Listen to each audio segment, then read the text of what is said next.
Why did I put all my D4s in one bag? I'm questioning myself. Okay. Because it's now a bag of caltrops. Oh, before we go live, We're live. We're live. We're live. Never mind. Hi, everybody. Hi! Hello, everyone. Great timing. That's amazing. Okay, so welcome everyone to Hunters of the Hauk. I think this is episode 6. At least I hope I kept count. We're missing one of our members today, Ange, who plays a bard, but he might be back next week. And one camera is down, but that's okay. We've got the token up for that individual for Ondin, played by Galen. But the rest of us are here in camera, and all of us are here to play.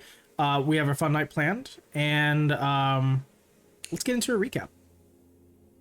Okay, guys. So, last session, you guys traverse even further into the woods, looking for poachers.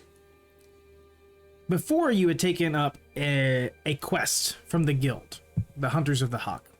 As hunters, you took up this quest to find this owlbear that was rampaging along the trade route in between Black Pine and Antagus and Ostwin, so in that little area. So if you're looking at the screen, viewers, you'll see the map. So they're in that little patch that's between Black Pine, Antagus, and Ostwin. More specifically, closer to Black Pine, in between Antagus and Black Pine. There's like this little watchtower a little bit north of that. Northwest, there's like a little, actually northeast is a little forest. And you guys were tasked to find this owlbear and quell it. And that meant either dispatching it completely by killing, or subduing it, or, calming it in some kind of manner where it would stop attacking the trade routes along the road. And this was more of a like a recent development. This owlbear is fully grown, so this isn't something that this owlbear has been doing all of its life. It's recent, and you guys investigated, and upon your investigations traversing through the woods, you found out that there were poachers that were trying to take the eggs and the offspring, and possibly even the owlbear itself, and they had made away with one of the young owlbears, one of the cubs, and which set off this owlbear to start attacking any trade route. You guys rescued the cub owlbear, dispatched of the poachers that had it, and then continued investigating, and eventually found your way to a small encampment where poachers were getting ready to bunk down for the night. You guys did some scouting and saw that with the current makeup of the demographics of that group, you saw somewhere in between all that, there was some individual that was like tied and bound, and they seemed humanoid. So in an effort to be heroic, to honor the name of Hunters of the Hauk, and to do away with these poacher activities, you went in, rescued this individual, or at least you freed them from their bondage, and fought alongside with them to dispatch of the poachers, leaving one alive and scaring them to a point to where they ran off. You guys did some looting, and at this point, I think we're right on the aftermath of this encounter where you have encountered someone new to the group. So I'm going to turn it over. Actually, before I turn it over, one last tidbit is that within I think I said last session, 2 hours of travel time is the owlbear cave, and there were some poachers that were already sent out to go investigate that. So you guys know there's still poachers in the area. They went towards this owlbear cave. It's about a 2-hour journey. Now I'm going to turn it over to you guys. Have fun. What would the party like to do? What would they like to say?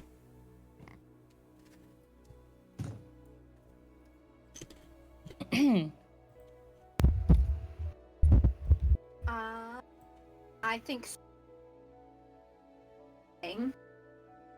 having looted all, I think.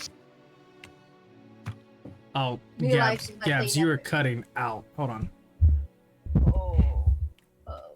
Try it again, because it started getting a little bit better towards the end. Okay. Is it good? So far. Okay. Oh my gosh. What in the world? Realizing that they haven't even introduced themselves or gotten this new person's name, I think she would turn to them and be like, "So, we helped you out of this situation you're in. Could you give us your name?" Oh, yes. And Hazel looks around to all of you and is just like, I, some of you are wearing your cloaks, and so I know that you are all also. I have my cloak. They took it from me. But I'm also part of the guild. My name is, Hazel Pinestorm. This was my first mission. And I think she's floundering a lot because she is kind of overwrought. She is so embarrassed. She went out on her first mission and just, bonked it, right? Like she thought she could handle it, and then she got captured. And so she's just, it's very nice to meet you all. My name is Hazel. I'm from Black Pine. Thank you for getting me out of there. Yeah, thank you for rescuing me.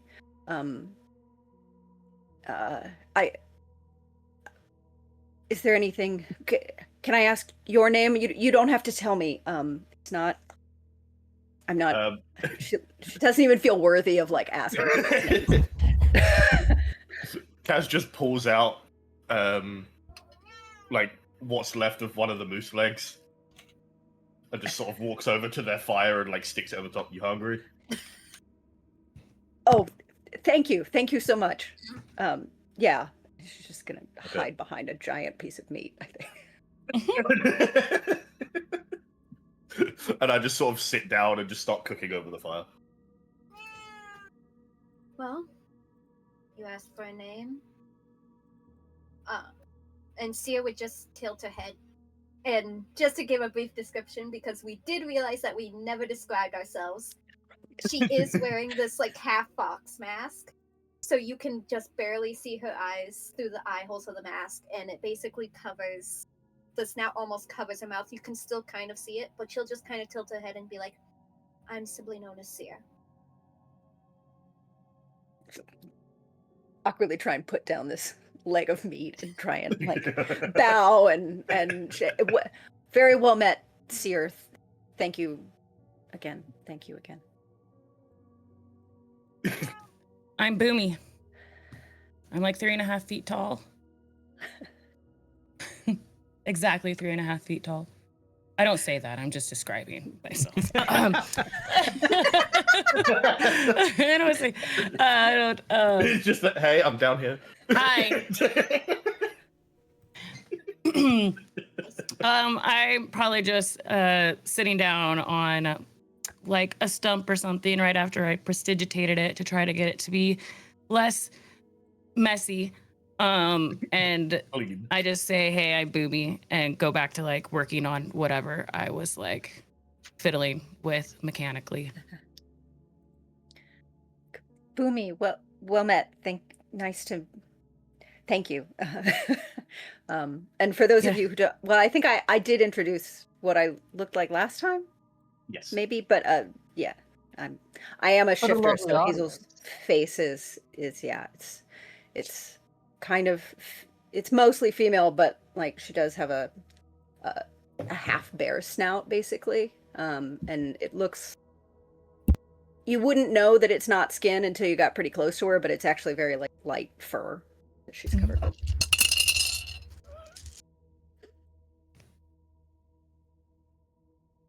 Maros Can would I probably walk over. Okay. Sorry. But Maros would probably walk over and introduce herself. She'd be like, "I'm Maros. Nice to meet you." She does have like flowers in her hair, so like as she moves her head, they would like petals would fall, but then there'd be more showing up. Oh, Maros. Well, I feel like, and I think we talked about this before, but you're from Black Pine, aren't you? Did you live near there? I did. Yes. I feel like I've heard of you. We never met before, but some of the people I studied under, I think, told me that there was someone living in the woods who was good and kind, but just didn't come into town. So it's nice to finally meet you. It's nice to meet you too.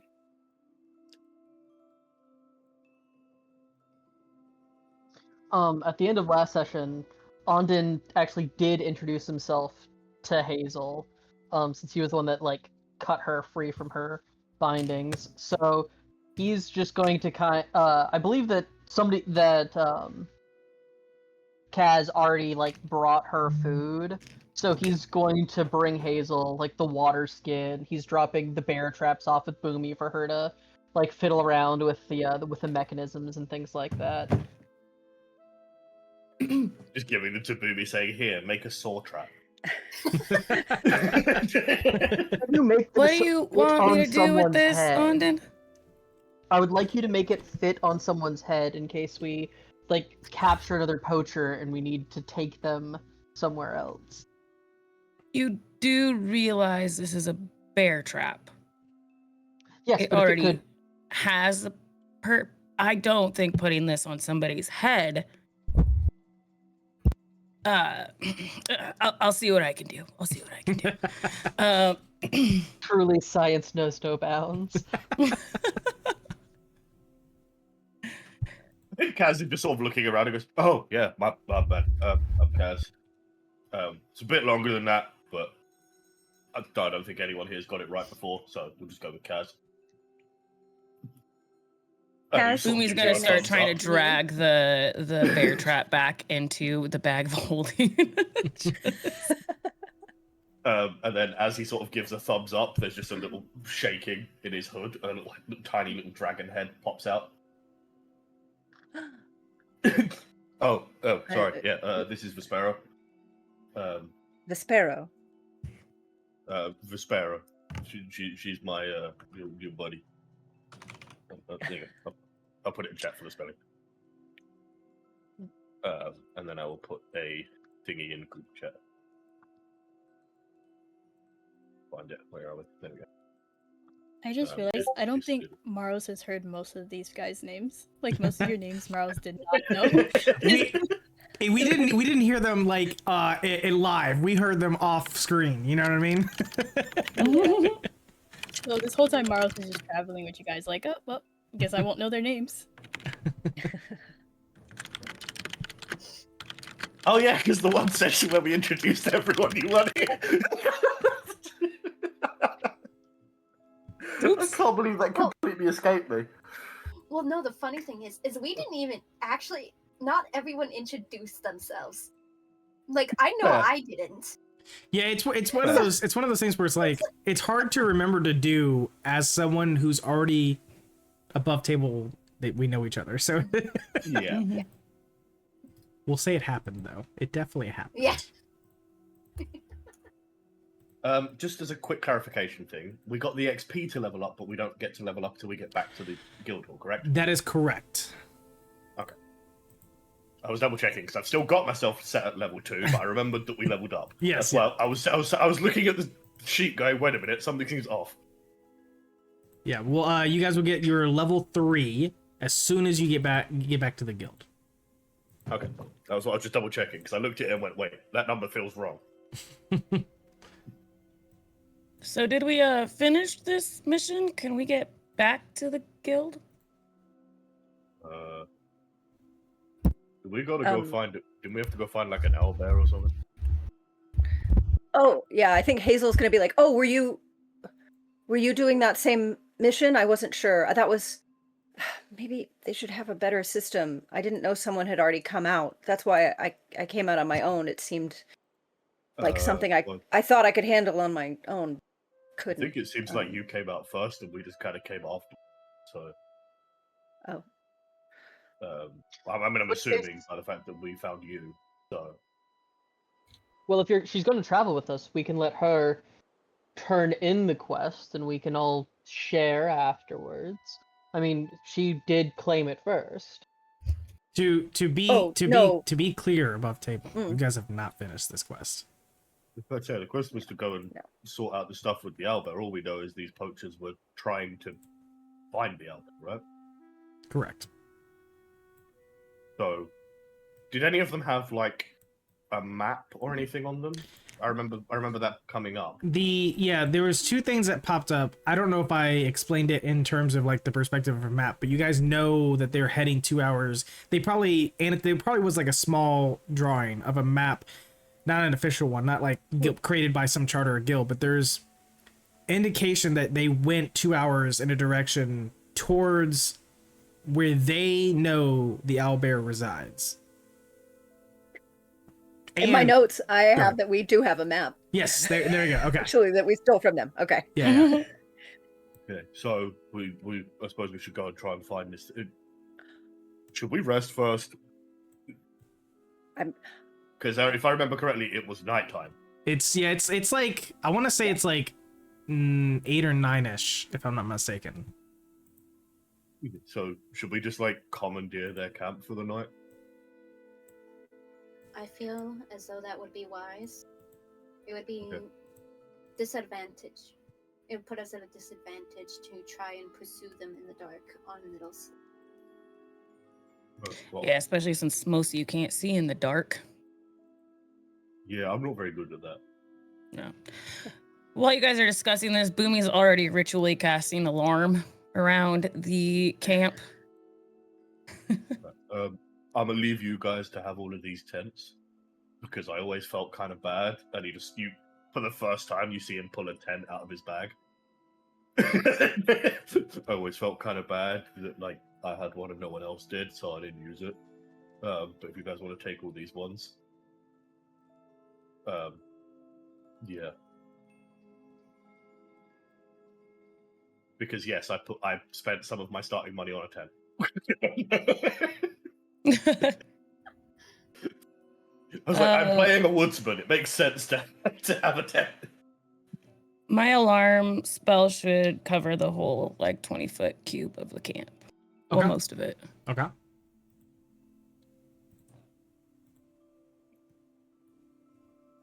All right. Ondin didn't actually get hurt during the fight, so he's going to just kind of wander off into the darkness without telling anyone. For him to start scouting the perimeter and placing out the bear traps that he didn't give to Boomy. Okay. All right. So in that case, roll me a perception check as you scout about the area. About how far are we venturing from the camp? I'm just going to go like around the because we do have this this roadway or pathway that goes around the camp.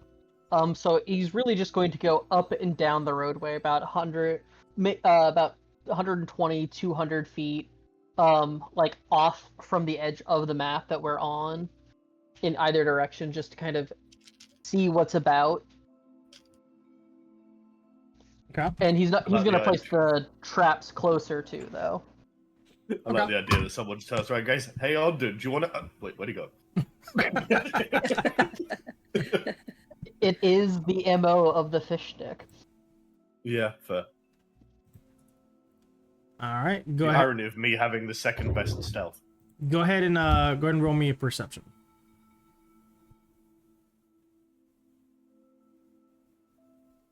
That is going to be a 19.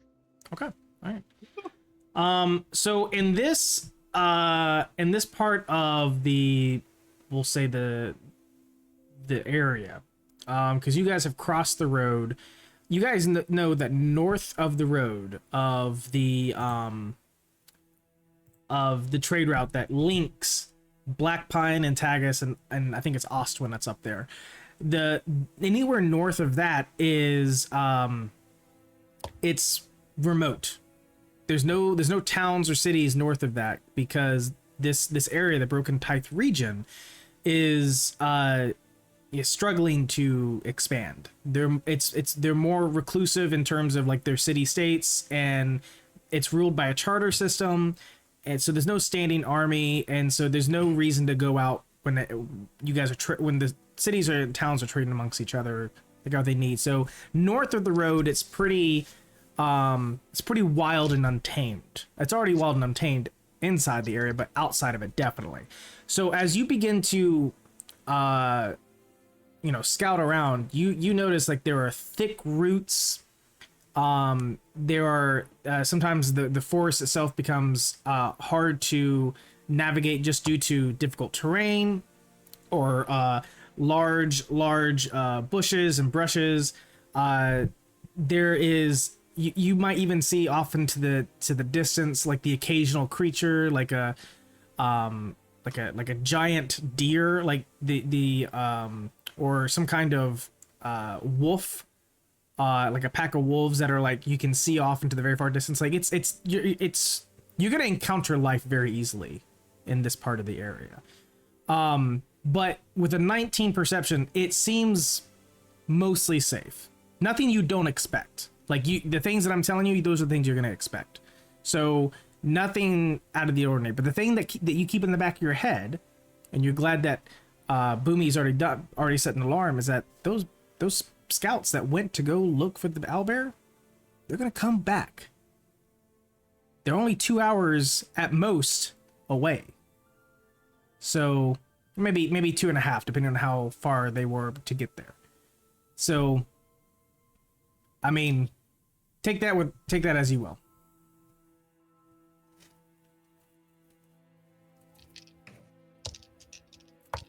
I can ritually cast this spell more than once, right?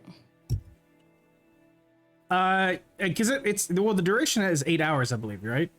Mm-hmm. So yeah, once you get towards the end of that duration, like that last 10 minutes, you can go ahead and begin to start ritual casting it back, so that way you can continue to use it. Oh, okay. Because it doesn't say I can only do one alarm spell. Oh, If that's It's not a you should be able to. concentration or anything. That's a good question. I don't know if it's allowed or if I know it's raw. I just noticed that it doesn't have a concentration. Let me double check that. That's I've actually done it very interesting. interesting. eventually before. Yeah, normally the multiple thing is only if it's concentration, right? Yeah, I mean, if it's not concentration and it doesn't say explicitly any limitations, I would say you could keep doing it. So it says choose a door, 8 hours until the spell ends. Until you cast spell doesn't increase your Yeah, I mean, yeah, you should be good. You can cast it again if you wanted to, I guess. That's crazy. That makes sense. Yeah. Okay. Just make it hit a bigger area. Well, I'm gonna looking at the map. I'm just gonna try to like. Is this over here? Is this like this is a cliffside type thing? Where are you I at? believe that was the one I was shooting. Oh. I believe that's the one I was shooting from above. Yes, that is a I cliffside. think The I'm pretty sure it's 2 tiers. Yeah. So the first tier is about 10 feet up, and then to get to the very top, it's about 15 feet up. I think is what the distance. It's 5 feet for every square. So I'm just going with that to make it easier. Okay. Well, however many times I can cast this and ritually cast it. But I'll try to like go up here and set like a 20-foot cube. So like over here.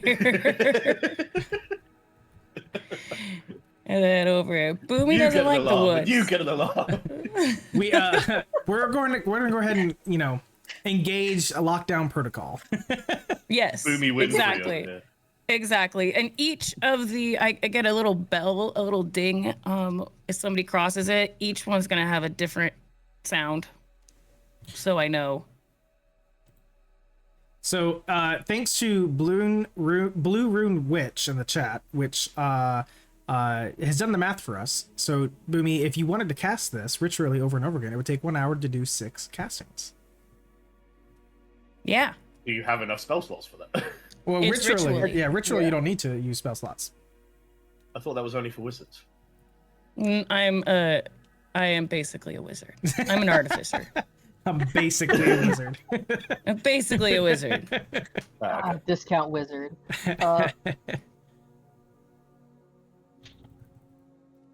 Nope. I can originally cast it. Ondon is going to put the bear traps like at the I'll just ping it on the map if that's all right with you. Here's what. Oh my god, I stuttered so bad there. Do me a favor. You can draw any kind of sigil with using the tools on the left. Just draw where you're gonna put it, because that might make it easier for us in the long term to see where it's at.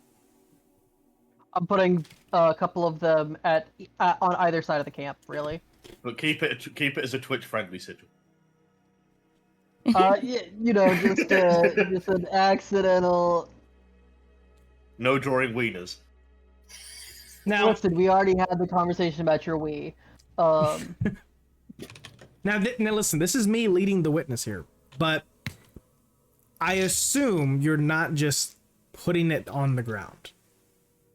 No. Okay. I am going to kind of dig in a little bit, and then put a light coat covering of dirt and leaves over it on either side. He's not hiding it from anybody else in the party, so everyone can see that he's doing this. Yeah.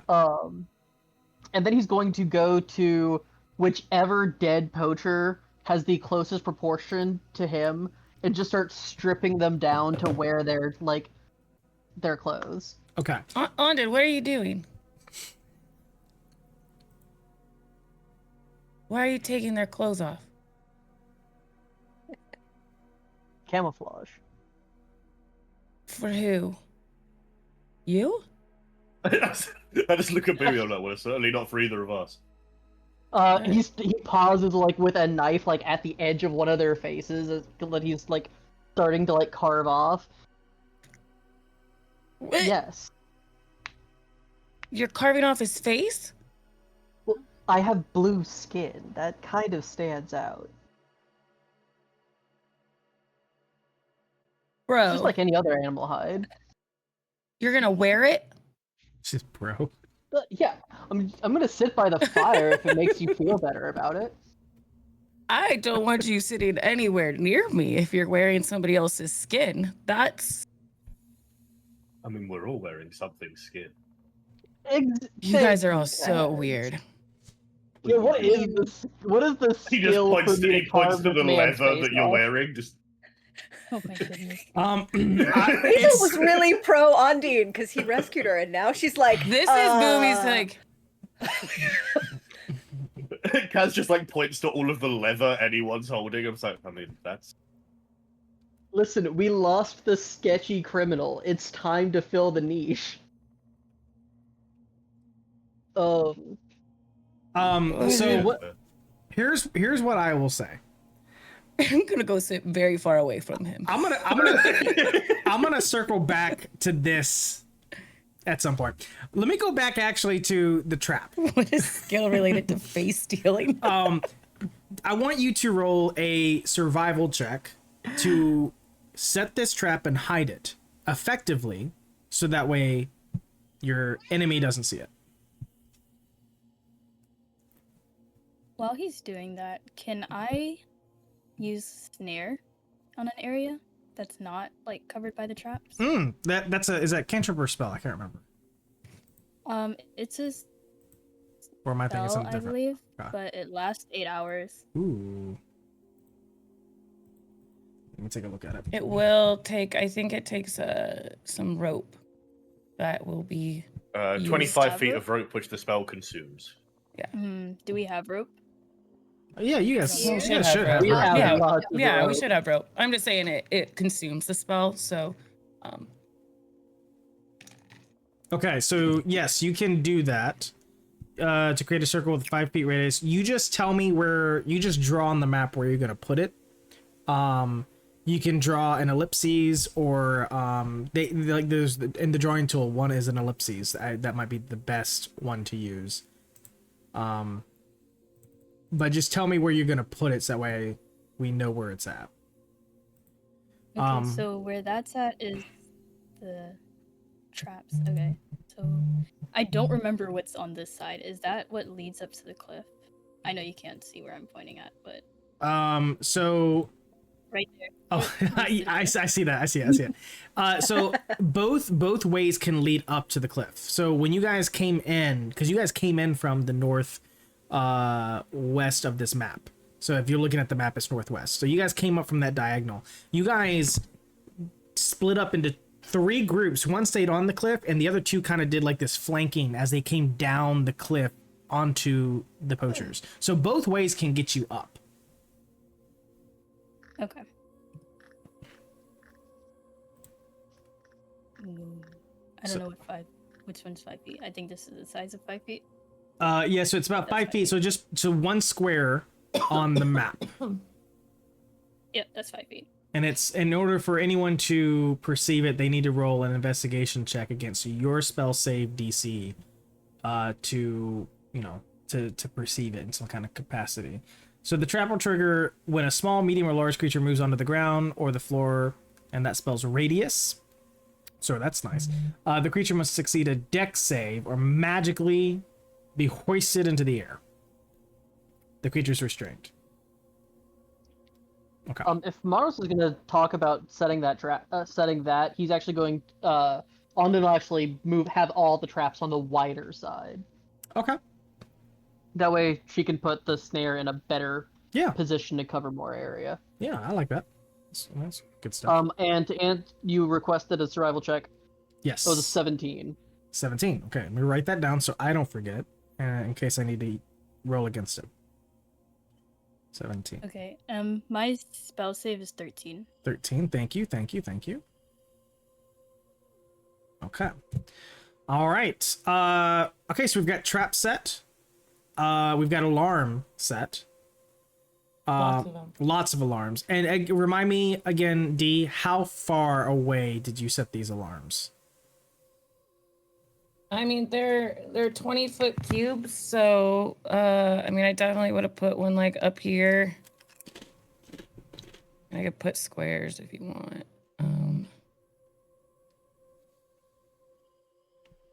I don't know how long they stay though. I mean, like there. How many do I get? 6? You get 6. Yeah. There's one in the middle of camp. We'll put one over here. One over here. Like one over here. They're basically covering the Fair enough. map. Fair enough. It's like the idea we get surrounded, you just hear a scale of bells. Yeah. Well, Boomy will be the only one that hears it, and it'll be fun. Yeah. I'll be the only one that hears it. Okay. This is where you start vibing too The hard only to thing the you'll scale, 'cause the only thing you'll music. hear is screams when people hit the traps though. Yeah. Basically, what's happening is we're locking down this camp. Yes, it is. I don't think I've ever seen a group at such a low level become so protected. That's why we're so my- protected.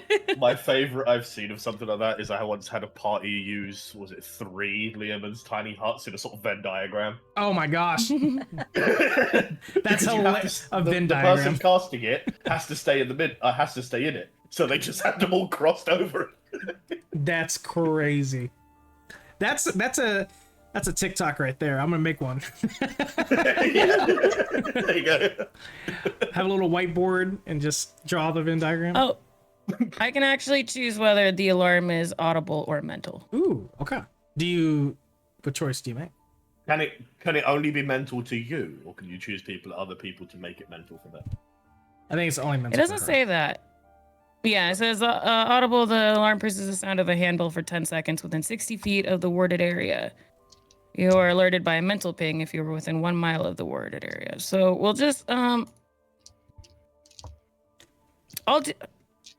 you guys want to hear the bell if people come in, or do you want me to tell you? I feel like it might be slightly quicker if we can hear it. Okay, I'll set it so that you guys can all hear it. It might also be a bit of a deterrent if the people walking in hear the fact that there's an alarm going off. Well, I mean, it's like a little bell, but hopefully that's intimidating to. Yeah, it's not the Aztec death whistle, guys. You imagine that you're just walking through the forest, all of a sudden you just hear. Ding, ding, ding, ding, ding, ding, ding. while he's wearing the face of one of the poachers. Well, if they can hear the bells, that might tip them off that I'm not one of them. Yeah, so maybe take the face off. No, you're just like, oh, I was attacked, so I just, set up. I did all this to make sure that it wouldn't happen again. I wanted to make sure camp was safe for you guys. Full on deception. Okay, I don't think his face is gonna deceive very many people. Not at all. But yeah, like you're being very, very nice, Next Maros. time, But take all of the skin from like the neck up, and you can wear like a mask Oh, no. rather than. my God, no. Boomy I'm wants telling you, new adventure and pals. We're just gonna turn you into Maros Tom Cruise. too. Yeah, Maros and Boomy- Boomy are. yeah. Maros, I'm gonna go hang out with you, like away. Yeah. Yeah. Ogden and I are just in Science. the corner discussing our Mission Impossible dreams. Could science I help saw me Face get Off. all I saw the that movie. skin from here up? And he's I just couldn't. gesturing from like the chest up, off intact, and make it fit on all of this. I can try. I'm disgusted and I'm going to bed. I am But also Boomy, going to bed. science. I'm not a doctor. Not a doctor. I'm just gonna wander over with Ogden and try and find another one about Ogden's size. Oh no. I'm gonna go sleep like right over here by this rock. I have to say, I think it is so funny. Sorry, interruption. Because I was literally about to say Sia was also going to go to bed, but I was also going to ping that exact same spot. All of us sane folk are gonna go fall asleep. I'm just gonna try and turn Ogden into Ethan Hunt. No. Yeah. Yeah. Hazel is Thank you, Kaz. Mission We're Impossible. just splicing together face masks. Yeah. Ogden Hazel is is going to feeling wear good, like but a no. big hood to like kind of conceal that he's just wearing spliced together faces. And he's going to sit in the chair that makes it where his back is to like both of the paths into camp. That way it would be even harder to tell. And as everybody's going to sleep, it's like, don't worry, I'll watch all of you while you rest. please don't. Don't look at me. Oh yeah, Oh, Hazel oh. is not turning her back to you. Maybe ever. Yeah. Yeah. Yeah. Like just Oh my goodness. okay. And while this is happening, I just go back and all of the arrows that were broken, I'm gonna try and salvage. Okay. I think As a you, reminder, Kaz, you can. Ogden has offered to just mend them for you. I think I have the spell as well. So yeah, I do. how many? I know. I don't know if the 2024 rules updated this or not, but historically, when you recover arrows, you only recover half that were spent.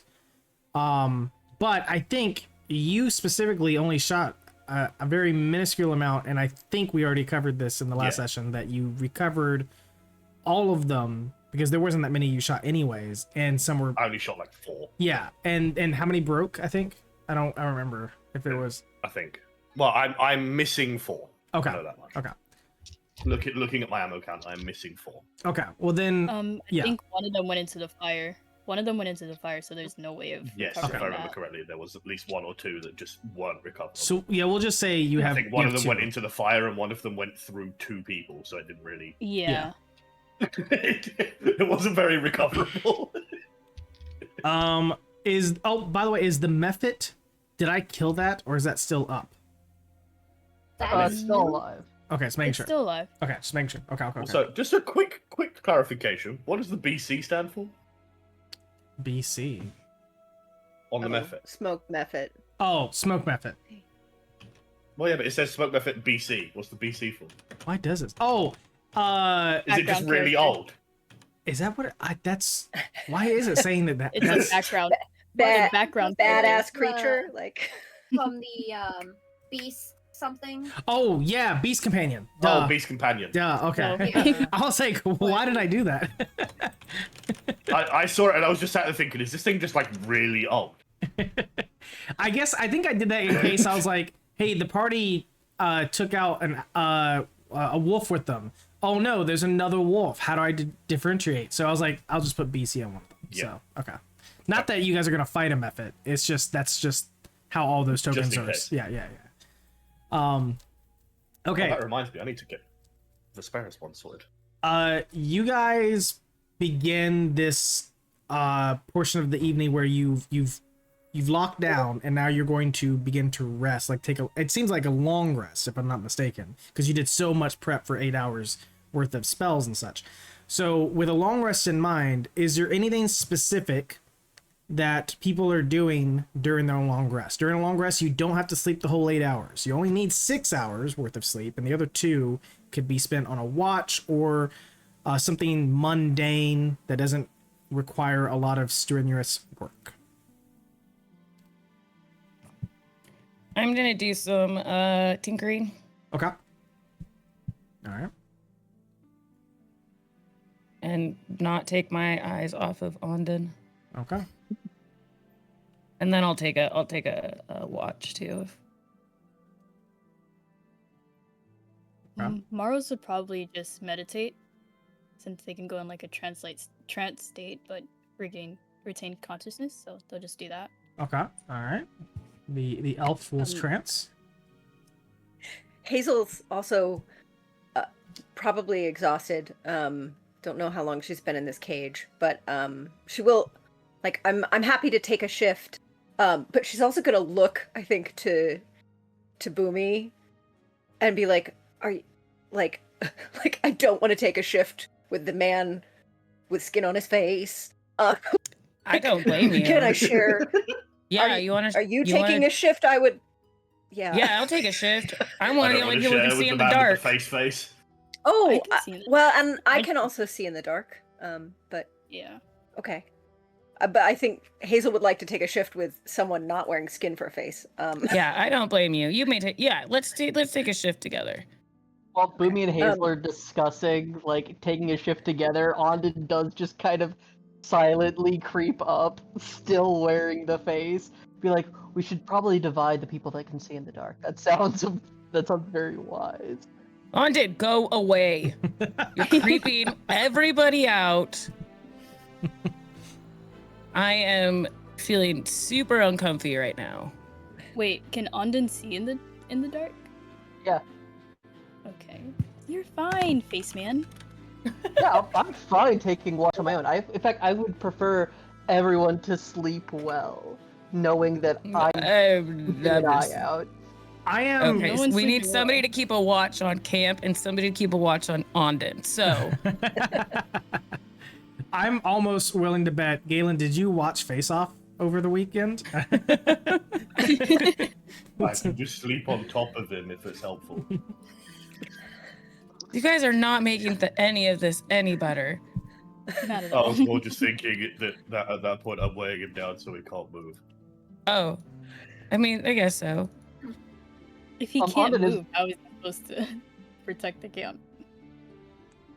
He'll wake We just me gotta up. wait. Look, you guys, there's so many alarms and traps and stuff going like all around us. I feel like we're overthinking this, and I'm tired.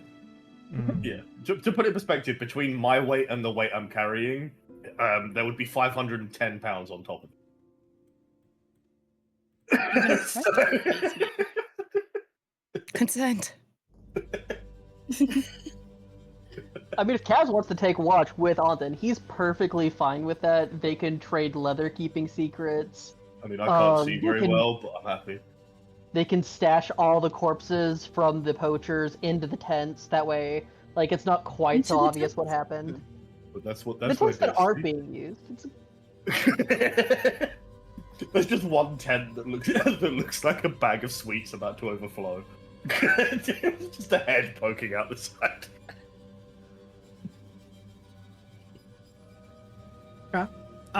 Who's taking first watch? I think Ondon has pretty well established that is his goal, is to take first watch. All right. I'm gonna just be like, okay, you guys go sleep. I'll deal with this one. Okay, thank you. Yeah, so I got Ondon and Wow. Kaz up first. I don't Yeah. think that there's poacher gear large enough for you, Kaz. That's fine. He just like puts a hood over him and like curls up into a little tiny ball, pretending to be small.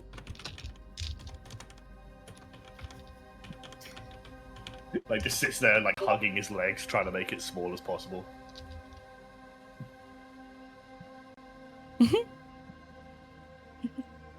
So Maros can stay in a trance for like 4 hours. So as long as nothing happens in the next 4 hours, then Maros will take second shift.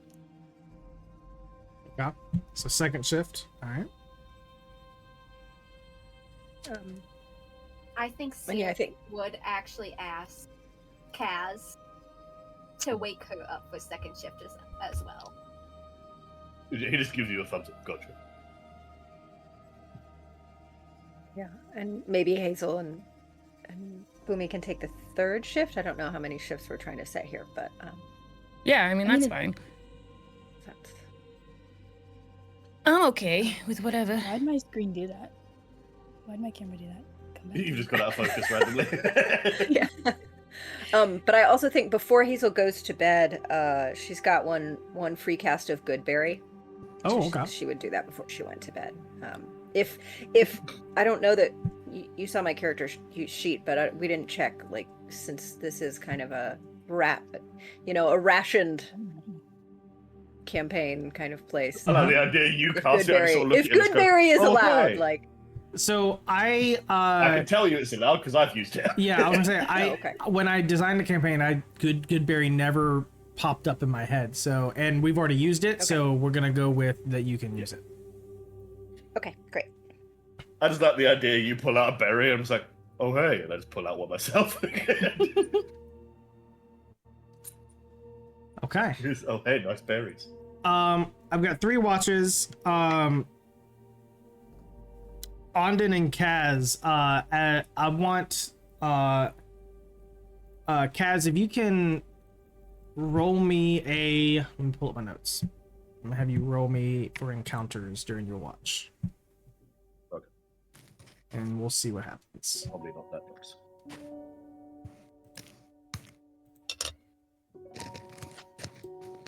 Do you want perception checks first, or?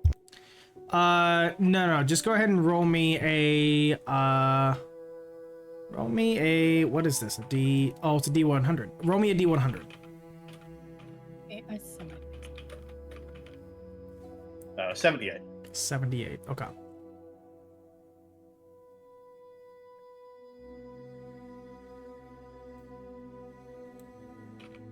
Okay, let me take a look at.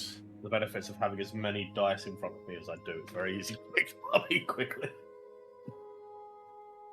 Okay, that's interesting. Okay, all right. So, and does everyone got their tokens where they need to be for their arrest? Well, that's not a worry. I just uploaded I put my token for my homunculus in the chat if you wanted to. Oh, let me get that. Say, can I just copy and drag? See if, just want to check if something works. No, I cannot do that. I would like to designate the red tent as never mind. Hazel's in the red tent. Or, I would like to design- sorry, I think I was thinking you might need the bigger one for corpses. That's actually what I was Oh my goodness. If we stack, crack, and fold, I'm sure that they'll all fit in the red tent if you would like the larger tent. It's a tiny cannot creature see. too, Chris. Just for... You said tiny? Yeah, he's a tiny little guy. I have lost my ability to see for some reason. What is I going recommend on? contacting your ophthalmologist as soon as possible.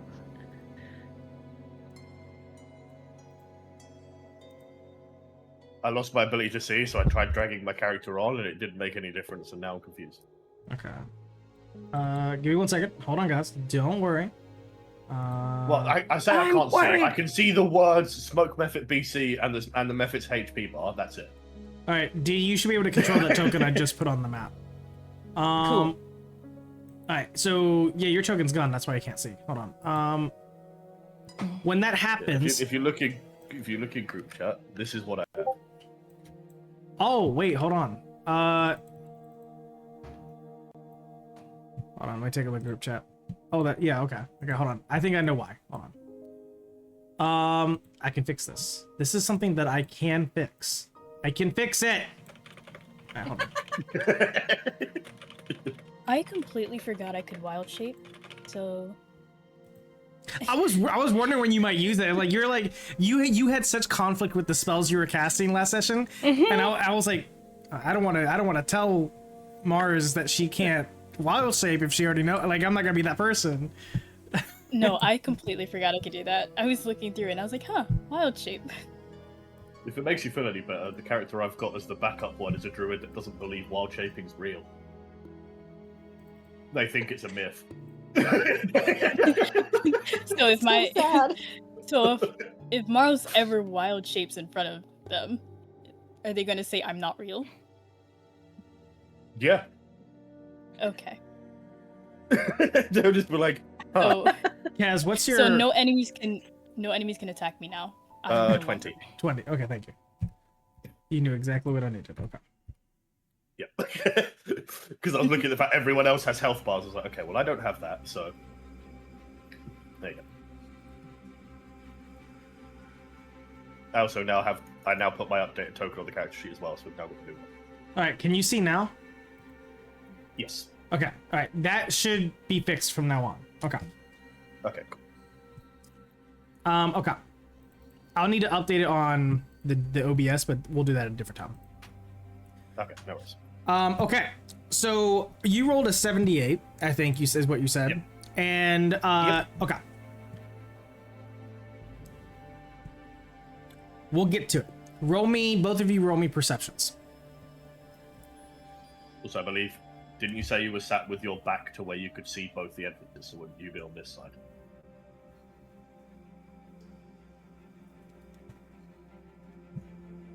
Are you talking to Galen? The opposite. I said that I was sat with my back so that they couldn't see that I was just wearing a flesh mask. Yeah. And you said just perception, yeah? So if Yeah. you want to sit on the other side so you have the firelight to look out through, I'll just watch the back end of the cliff. That is a 24 perception check. Well, it's a good thing you rolled well. Because that's a 9. Okay. With a +5. So it's a 4 on the back. So we've got a 9, and then Ondon, you said 24, right? Yeah. Okay. Okay, that makes sense. That makes Thank sense. you. Okay. For the current description of both of you, one with dark vision, one without, that makes sense. Okay. Yeah, fair. So, probably another reason, Kaz, that you are not probably as perceptive as Ondon is in this moment. Ondon seems to be more intentional and more concentrated on what lies in the darkness. And since you can't see what's in the darkness, you might just take a look at what you can see. And you get bored with that kind of easily throughout the watch. So two things kind of come up. The first is you look up. You take a look at the sky. It's the night sky. This is barring the fact that you have a campfire still going, and that's the only light that's kind of blocking what you could see in the night sky. There's some things you do see, and one is that there is what it's supposed to be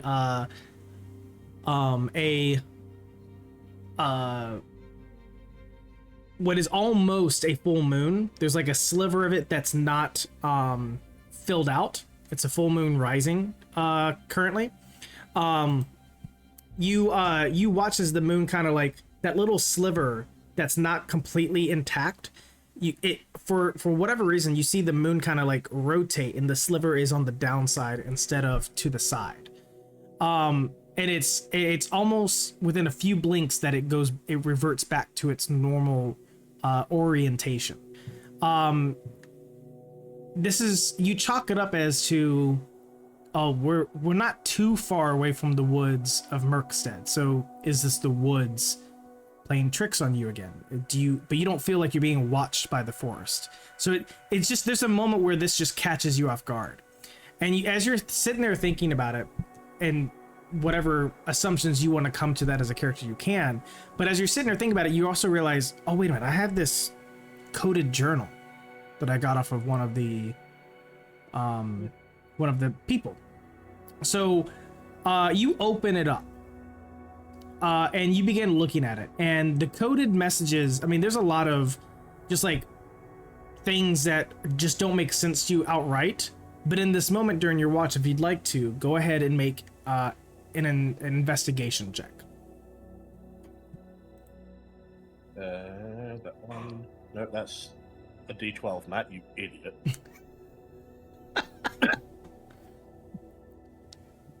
I hate how often I do that.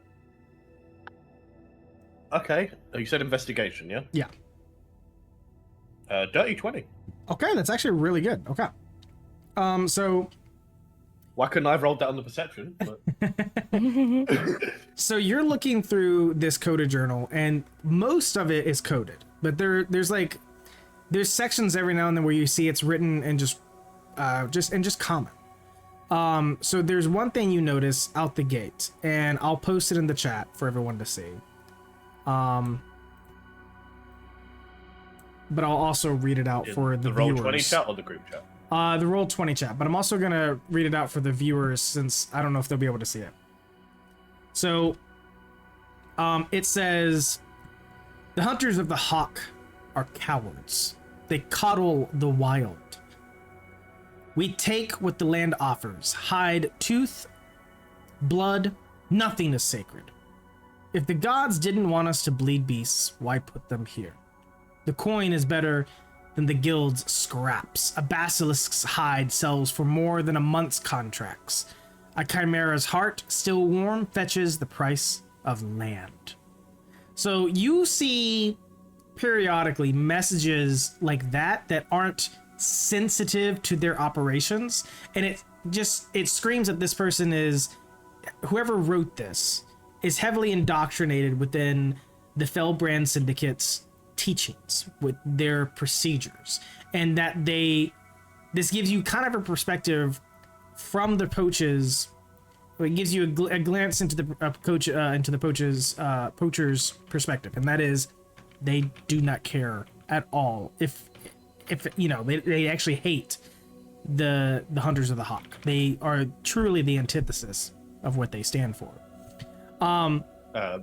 After a moment, Kaz sort of shakes his head for a second and realizes that he's been gripping the book so tight that he's actually like bent the spine. Okay. And he sort of just goes, "Oh shit." Quick question: whether or not I'm remembering something correctly. Did these guys have any identifying marks to show they were Fellbrand? Was it like a tattoo or something? There was. Or am I remembering? There was something that gave it away, but I can't remember what it was in that. It's been almost like a month since we played, but there was something that gave it away that they were Fellbrand, and I believe it was. I want to say. Who was it? I think my brain is saying tattoo, but I don't remember. I think it was Hazel that pointed it out, if I'm not mistaken. I could be wrong, but I'm not sure if I remember, but I know. I mean, we interrogated them. Yeah. Right. I have notes that we got out of him, so we definitely know that's where they're from. Mm. Yeah, it's just my brain is thinking that it was a tattoo, but I don't remember. I want to say it's probably a tattoo. Okay. I thought it was a mark that looked like a I put it in my notes as the if y'all are familiar with Legend of Zelda: The Eye of Truth. Yeah. Oh, yeah, I know what I mean. I know what you're talking about. Yeah, I know what you're talking about now. Yeah. I probably have the description somewhere. I'd have to look at it. If it was tattoos, I want to go and flay them off. Okay. My God. Alden's more than willing to help you dry. So glad I'm asleep right now. Purely for the reasoning of, if there are odds with the guild, there is a chance the guild may want to see proof that they've been dealt. Okay. That's their identifying mark. It's the same sort of thing as taking an enemy's dog tags. Okay. As proof. Okay. Is my thought process. I understand. Okay. Which I know, yes, it's rather gruesome me stealing their skin to show, but if that's where they have their identifying mark, that's what I'm taking. Fair enough. Okay. There's some other things you find in this ledger, or not ledger, but like like book, journal, whatever you want to call it. And there are, and you rolled a dirty 20, so there's some things that are coded, but then you start to kind of decipher some of the code. And I'm going to give you a slew of words in the chat, of words that you kind of recognize that kind of stand out to you as you're kind of decoding just in general, because you rolled a pretty good roll there. So let me give you some words here that kind of pop up, and I'll put it in the Roll20 chat again. One of the words that you get is cracks, Cocaine. syndicate,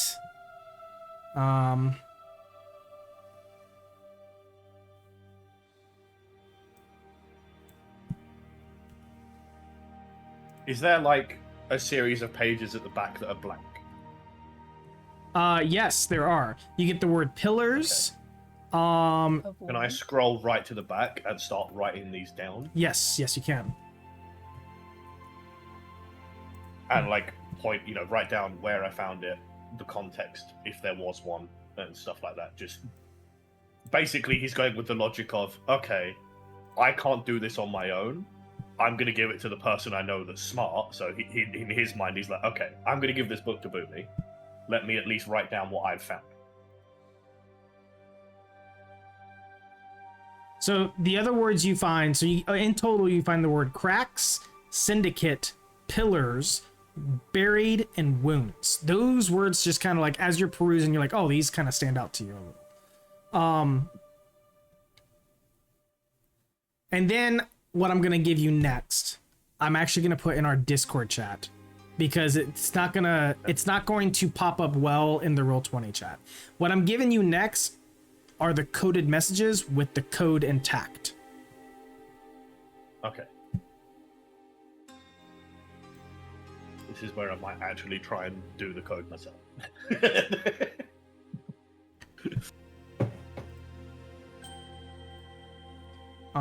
And if I can, I might even try to put it on the stream as well. I'll post it in the stream chat if I can, and maybe people can solve it on their own if they want to. That'd be really fun. What a fun way to engage with the audience. All right, so here's if you solve it, don't tell us in chat. Here's the first one. I'm gonna put a break so you know there's different ones. Don't type in the chat as I'm typing all this in. Okay, one second. That's the first one.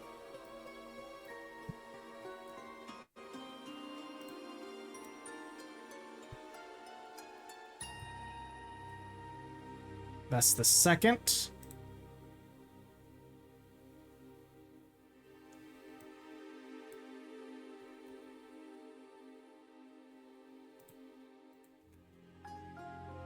That is the third, and there's one more.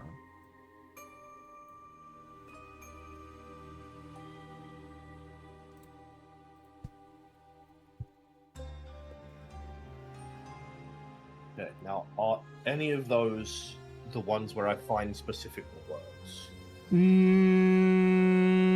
That's a good point. Let me double check.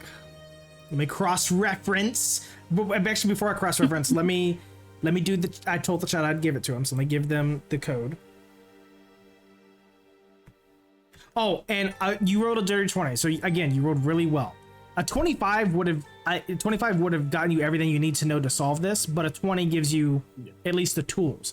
The very first message has a code word in order to crack it. The rest of them do not require a code word, just require some wit. So for those who are watching, I am posting in the chat I'm gonna post the ones that don't require the code, because you're not gonna be able to solve the other ones without it. So there's that one. Have fun with that. Break. So that way you guys can see there's different ones. I got my notebook because I want to see what this is. There's the second No, I'm one. not the only person that immediately grabbed a notepad. Break. And then here's the third one. There you go. All right, chat, have fun. If you are one of those interactive individuals, Help out if you want. I do not mind if you guys help the party. The first one, they need a code word, and if they don't have it, so good luck and Godspeed to them.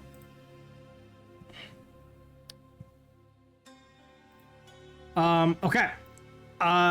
So I've given you some stuff to mull over there, Matt.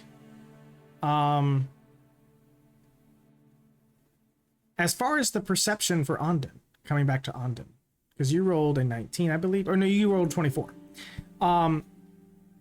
During your perception, you begin to listen and look out into the ether, to what surrounds you.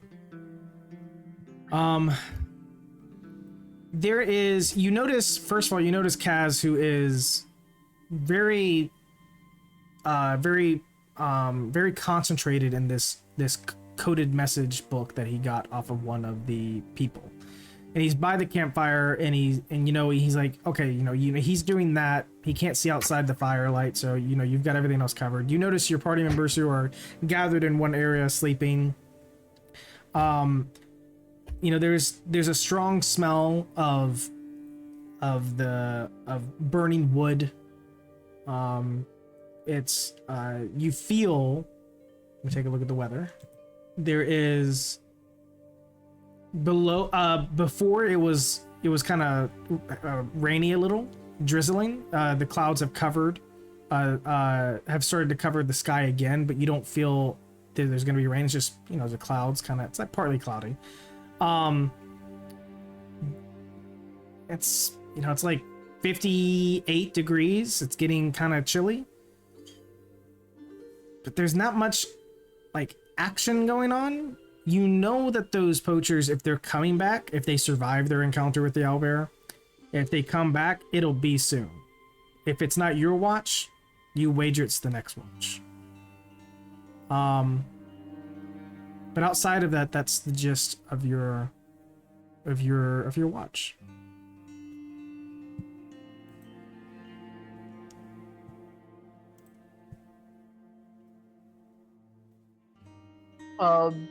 Ondin is absolutely like mind spinning, just like, oh, I thought they'd be back sooner.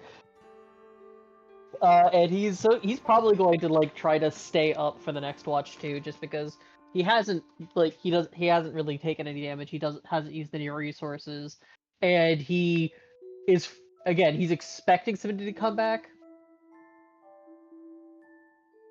But he's not necessarily going to share that idea with Kaz. Did you write the key somewhere? Because you said that I had the key. For the first message, you don't.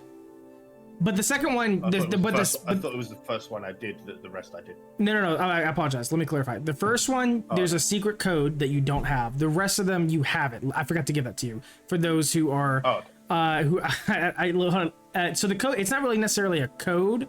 It's more like what type of cipher they're using to code this, and with that cipher mind, you can begin to.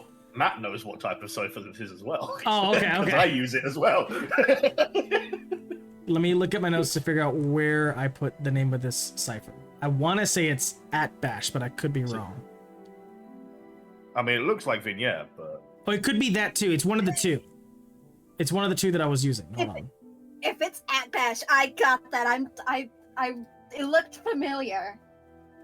Every single like person that runs games here being like, I recognize that. I knew the cipher.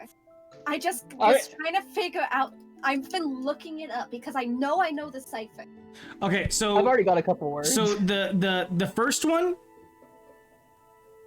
we'll skip that. The next three and the ones that chat have are all at Bash, if you're familiar with that at all. At Bash, for those who are not familiar, are it's when they take the letters and they mirror them. So A is actually Z, and B is actually Y. So with that in mind, because you rolled a dirty 20, that is what gets you. That first message still eludes you because you don't have the code for it. it's possible to still figure out. It'd be a lot easier if you had the code. Yeah. Okay, so 1 second. I'm just bringing up a list of the alphabet, and I'm just going to flip the thing. Do it the easy way.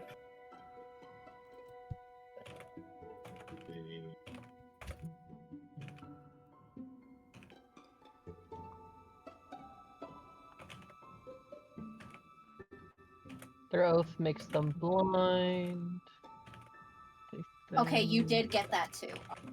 Yeah, I'm still working through it. Right, rather than you know, we've got it at this point. Except Sorry, for the Chris. first So, one. we're going to be sat here in pretty much silence for the whole time we're doing this. And Otherwise, that's so okay. I feel like at this point we just. I'm not mad at that. I'm not mad at that. But I do I don't like. know, for me, I'm more just thinking of viewers. Yeah, that's what I was gonna say. I'm glad you guys We're are. just gonna be sat here in silence. Yeah. Well, I'll do crowd work. Don't worry. So for those of you watching, just a quick lore dump on the campaign, because some of you may have been watching. I don't know. Maybe since watching since session 2, whatever. I mean, this is only session 6, but the idea of this campaign is that it's a guild campaign. It is it's called Hunters of the Hauk. That's the guild name. They're the Hunters of the Hauk. And this party is very, very early on in their career with this guild. They're at the lowest rank. And the idea is that they are trying to maintain and protect the Broken Tithe region, which is a region where there was a kingdom called the Tressan Kingdom that died 400 years ago. And when it died off, when that kingdom fell, everything kind of went to shit. And so the Hunters of the Hauk came in to help try to preserve and maintain order, and they've been doing it for at least, I want to say off the top of my head, 250-ish years or so, something like that. And the Broken Tithe is no longer this unified area. It's more like now these a few different city-states, like 4 or 5 of them. And it's a charter system, which means there's like these charters that kind of run things. Think of it like corporations, if you will, or not necessarily corporations, but if you're familiar with charter systems. And so everything's kind of done that way. And so not everyone they all have kind of like their separate laws and their separate things going on. What unifies them is trade and the dependent on goods with each other. And so that's mainly the only thing that connects them. But that's where the Hunters of the Hawk come in, because the world, or at least this area, is wild and rampant. When the Tressan Kingdom fell, magic kind of went haywire, and the beast started to evolve, started to grow. So instead of like maybe a regular deer, you might see a giant deer, or instead of a bullet, you get a fire-breathing bullet. So like things started to really, so there was a need that needed filled, and the Hunters of the Hawk filled that need to protect and maintain order, because there's no standing army. So that's kind of like the background, the gist of the setting of this world. So when you guys hear us kind of roleplay these things, you kind of have a frame of reference of what we're working with. I have a question. Yes. Am I right in guessing that the first one we don't have the key for is a 4-letter key? That's a good guess. I Does anyone think want I me know. to... I think I actually know the key for that then, because that's Vignere. That's the one I recognize. Okay. Well, share with the Does class. anyone- I mean, it's up to you. I think the code word is probably Hauk. Well, I guess you have to figure that That's out. like- See if it works. If it is Vignere, it's a 4-letter code word. I can tell that, or at least it's a multiple of 4. Oh, 4 thank you, is the Andon. most likely, but it is a multiple of 4. Remind me what Vinray is. I'm trying to remember what So it is. it's the easiest way to put it is it's the big block square, A through Z, up along the top and along the like sideways and down. And as you go down a line, you move everything 1 step to the left. Okay. That makes sense. Thank you for reminding me. That does make sense. The other way to put it is it's called a tabula recta. Now, the way that you generally look for it if you're trying to crack it without the word is you just examine repeated strings. .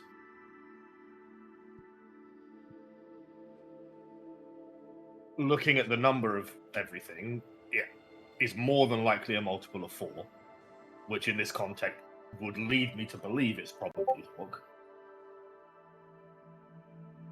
It's going to take me a bloody long time to crack it, because if I'm wrong, then I'm screwed.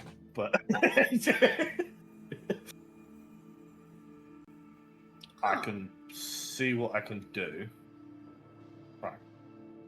Everyone carry on. I'm going to have to put my head down with this one, because Vinier is a pain in the fucking ass. and everyone doesn't. You guys don't feel like you need to solve it right now. It's okay if you do, but don't feel like you need to right now. Because what I'm gonna do next is I'm actually gonna pivot to Moros and Seer, who we were waking up next. Yeah, who you're waking up next. Yeah. Got to wake them up, and I'm just like, okay, guys, watch time. And then he goes and like sits down, tries to get some sleep, and then like after half an hour of sitting there in silence, nothing happening, he sort of gets back up again, pulls the book out. He's like, I can't sleep, I need to fix this. So, right. Okay, okay, who was on? You're on with You and Mars. Mars. Okay. So, Seer, go ahead and roll me a D100. Absolutely. I just got 100. Oh!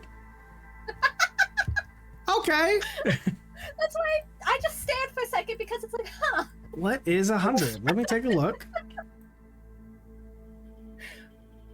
Can I just someone Oh. rolling 100? Oh. I have a okay. strange feeling that this is not going to make sense until I've got all of it, because of the fact it's in 5-letter chunks. Some of this I'm just like, Give me 1 second. This is interesting. That's a... This is intimate.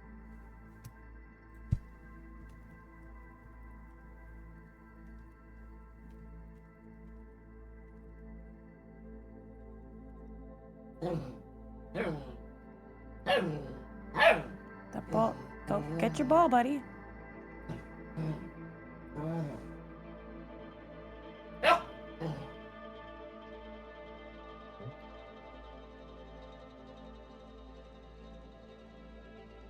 Okay, so this is interesting. Okay, so I'm gonna tell you what you rolled, and then I'm gonna go into a narrate mode. Okay. Before I do, let me just need to adjust something. The music needs to reflect what I'm going to say. No. What did I roll?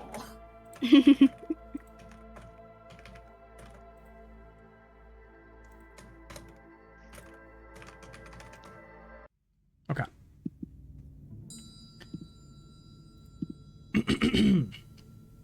So this is what you rolled. Verbatim, it says, "The campfire speaks in dreams, whispering a secret none of you wanted to hear." So now I will narrate what that says. And for all intents and purposes, Seer, you're the one that's getting this dream. Okay? You fall asleep to the gentle crackling of the fire. But soon, the warmth feels wrong. In the dream, you open your eyes and realize the fire is speaking, not in words that you hear, but in the shifting of its flames, the hiss of its smoke, the snapping of burning wood. It shows you something. First, you see yourself, sitting at the same fire, only no one else is here. The bedrolls are empty, their shapes sagging as though never filled. The fire whispers, "You are the last one." The flames raise higher, twisting into a figure of fire and ash. Its mouth does not move, but the smoke itself curls into runes and words hovering in the air until they fade. You will choose which one survives. The fire crackles again, and now you see your companions standing on the far side of the flames, their faces blank, their eyes glowing like embers. They don't speak, but they all stare at you, waiting. The flames dim to dying coals, and the last thing you hear, whispered in a voice that seems to come from yourself, is, "You already know the answer." When you wake, the fire has dimmed, quite way more than it was before, and the smell of smoke clings to your tongue as if you swallowed the dream whole. And you wake up to Kaz waking you up. Ooh, I will post all that in the chat for you, Sue, that way you can refer back to it. yeah. What I'm clipping it.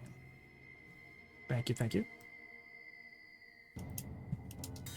I think, sorry, Kaz, but I think Seer, simply because of that, with you waking me up after such a disturbing dream, I do see Seer kind of almost lashing out with her hand, That's fine. if you're close. So, Yeah, if that's what happens, that's what happens. yeah.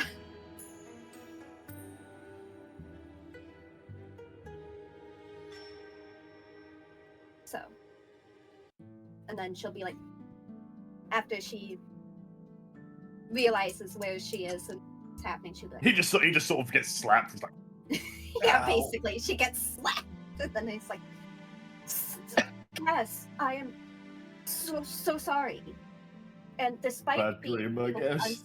unsee the top half of And he it, like, it's the most flustered you've seen Seer. he's just like, bad dream, I guess, as you just see him like stretching his jaws. Yeah. You could say that. Is it my Ah. watch? Yeah. And Seer will get up and she will to the fire. And after a moment of staring at the fire, she will turn away and walk to this little wagon. So Okay. that way she is awake, but still keeping watch. Okay.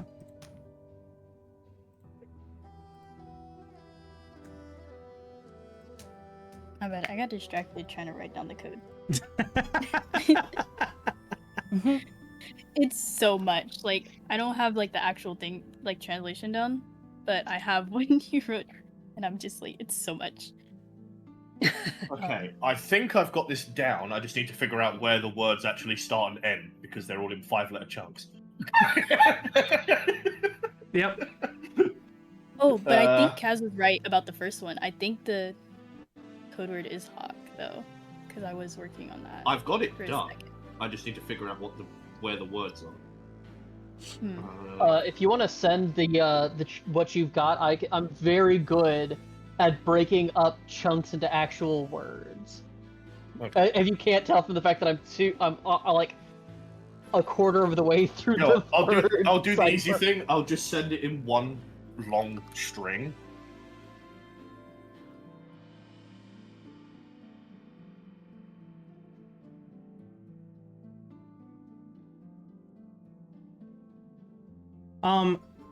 For this particular watch, Boomy, your head is splitting open as you are woken up with a loud ring, and then out of nowhere, bells in the distance start to kind of ding ding ding ding ding ding ding ding ding ding ding ding. Wake up! You guys, we have company. And Are I they forget, coming did you from make- all directions? So that's a fair question. Mhm. I And think that's right. I you don't know if I've got any of those wrong. but- let me get the numbers for you.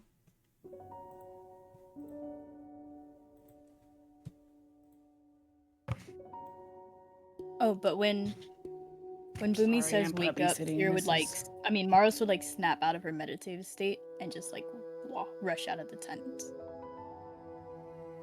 Okay, you're gonna go back in your pen, buddy. So there's about you get about 4 different pings, and it seems like they're coming. They're all coming from the northeast of your encampment. Did I get that right? I'll take a look in a second. Hold on. So like over this direction? Yeah. Because the words make sense. I'm just gonna put. I don't know Gab's if I've speaking to got- finishing the third one. I'm just, Y'all, quit whatever puzzle you're doing. What are you doing? What? There's people coming. There's things coming from the northeast. Okay. He just like puts the journal away in his bag. Put it away. Okay. We got company. And he's like, you see him just like holding the side of his jaw, like, ow. Given that Ondon has just wandered over to Seer, before Boomy makes that announcement, he's still wearing the the face mask at the moment, but he does like put a hand on Seer's shoulder. It's like, it's all gonna be okay. Like, everyone has dreams like that now and then. He has no concept of what her dream was. He just knows that he has weird dreams and that she punched someone when she woke up, and that's a relatable feeling.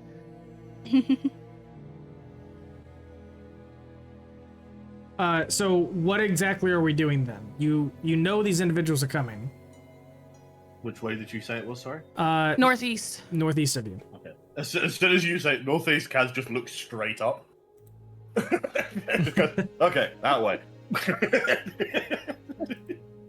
Do you have, and does the ranger have like a familiar or something you guys can send out to?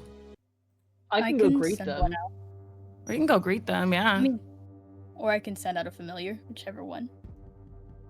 Boomy's gonna hide behind this tent.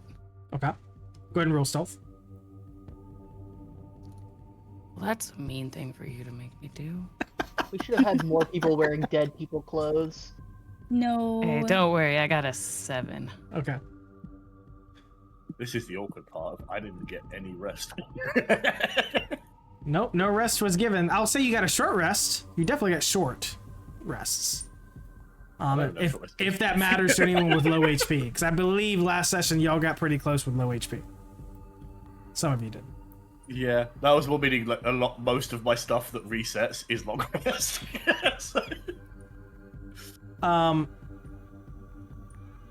Okay, so we've got Boomy rolling stealth. Anyone else? I I'm just probably gonna will. go back to sitting by the fire. Okay. I'll probably try. Literally, and there's hide. people coming, you guys. Yeah, I'm gonna try to hide behind this tent just a little bit near Okay. the cliff, I guess. It's like, I head back. I go to start sitting down. And they're like, I see everyone hiding. I'm like, oh, okay. Then I go hide. Okay, so if you're hiding, go ahead and roll stealth. Right here. Don't hide by me. I just rolled a 7.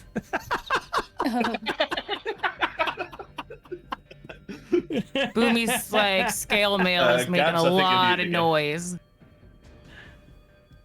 What was it, Matt? Gabs, I think you're muted again. Oh, Gaps. I got a 14. 14. What is my stealth bonus? Oh, okay. At least it's a decent stealth bonus. 17. I saw a 12 on the dice. I was like, Okay. I see them coming. I see them on the map. Like, are they that close? That No, we no, can... no. That's where they're coming. I just wanted to Okay. give you guys like a little, like a general direction. Of where Totally. they're coming from. Okay. Cool. I was gonna do something then, but if we can't actually see them, still, that's totally fine. Yeah, that's just the direction they're coming from. Oh, okay. you're muted, Gabs. Oh my goodness gracious. Okay. I got a 4 in stealth, so 4? You said, I thought you know said what? 14. no, that wasn't No, me. I that said see that. her. Oh, You're sorry. away from me. That was Mars. I got a 14. Gotcha. Okay. Seer and I are just full on armor over here. Yeah, just... Okay, and then Ondon, you are. I dropped my tools. I want you, for all intents and purposes, because I feel like I get what you're going for. Roll me a performance or deception. I'll let you choose. It's the exact same bonus. It is a 16. Okay, well then I'll let just tell me which one do you choose? If you had to choose between the skills, what are you relying on right now? I think I'm gonna go with the performance. He's going to, because we had the opportunity to like look at their camp and like do the whole flanking. So I'm assuming that he has some vague recollection of how like the poachers were posted up around the fire, and so he's just kind of like pushing at it. He's got like the hunks of meat that were added in by Kaz that he's like moved off and on, like as if he's keeping them warm. It's like snacks for while they're on watch. He's just kind of acting the same way that they were. Okay, so and you rolled what again? You said it was in the teens. 16. 16. Okay, for your performance. Okay, so I'm gonna go with their general passive insight because they don't know that the camp has already been attacked and sacked. They don't expect trouble. So it's gonna be they're not like, ooh, what's going on around here? They're coming back from whatever it is they were just doing, expecting their comrades. So this is gonna be a They passive. come back. Oh, hey, you've got food ready. This will be a passive insight on their part. So I'm gonna look at their stat blocks real quick.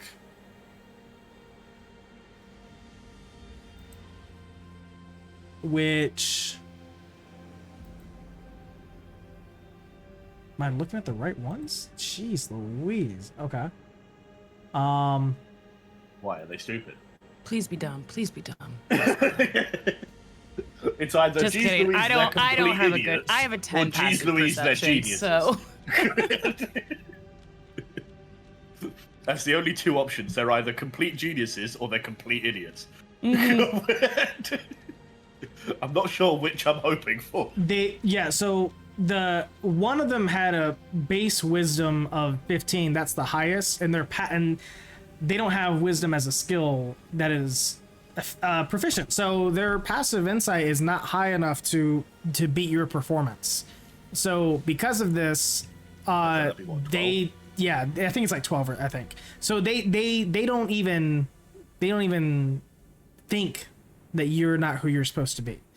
So they come trotzing in. So here's what you see as they're trotzing in. There are 4 individuals, 2 of them with bows, 2 of them with scimitars and light crossbows. The ones with bows also have short swords that are sheathed. They have their bows out ready, not like to shoot, but just like that's what they're equipped with currently in their hands. Is what they're holding. Yeah, it's what they're holding. So I'm gonna ask you, Ondin, because you're the one that they'll see. What is your plan here for them as they are approaching? I'm assuming that they're not like calling out to him or anything like that. They're just kind of walking up as if nothing's wrong. That is correct. In that case, he's just gonna keep up the performance as if he does not know that they're coming. Okay. He's even going to like pull some of the meat off the fire and like using his rapier, he's going to like peel a little bit of the meat off as if like, oh, it could use a little bit more time, and like put it back on. Just the general ignorance that somebody's sneaking up that he assumes that the poachers would normally have, considering how easy it was to ambush them in the first place. Okay. Well, you allow them to get closer, and the party is watching. Everyone's kind of like on edge, those that are hidden. You're on edge. You're watching Ondin put on a very mundane but believable performance, because it needs to be mundane. It can't be anything weird. So you're watching him put on this performance, and you can hear them coming, and you start to hear what they're talking about and the gist of what everyone hears, because they're not being discreet. But they're not being super loud, but you can hear it as they're getting closer. And basically the message that they're conveying to each other is, shit, we fucking lost 3 of them. The boss fucking dead. But we killed the owlbear. The owlbear's dead. We'll go back in the morning. We will we'll harvest what we can and sell it. And that's kind of like the gist of where this conversation is going. They don't mention anything about any offspring. They don't mention anything about like anything other than the fact that they seem to have killed this owlbear. but they lost 3 people. As they're getting closer, the one in the lead gets to the point where that bear trap is located. And as soon as they step on it, clamp. And from that point on, we're going to roll initiative. Keep in mind, though, my fellow adventurers, keep in mind, with my current homebrew rules, the surprise rules that we are using is Baldur's Gate Edition, which means for those who well, you'll get the 2024 rules and the Baldur's Gate Edition. The Baldur's Gate Edition was if you guys had acted before initiative, which none of you did. The 2024 rules is if you get to they get to roll with disadvantage because you guys are going to be surprising them in this very next instance. So you guys roll with just your regular initiatives, but they're going to roll with disadvantage. So let me look up this trap real quick so I can see what damage it's doing, just so I can have it.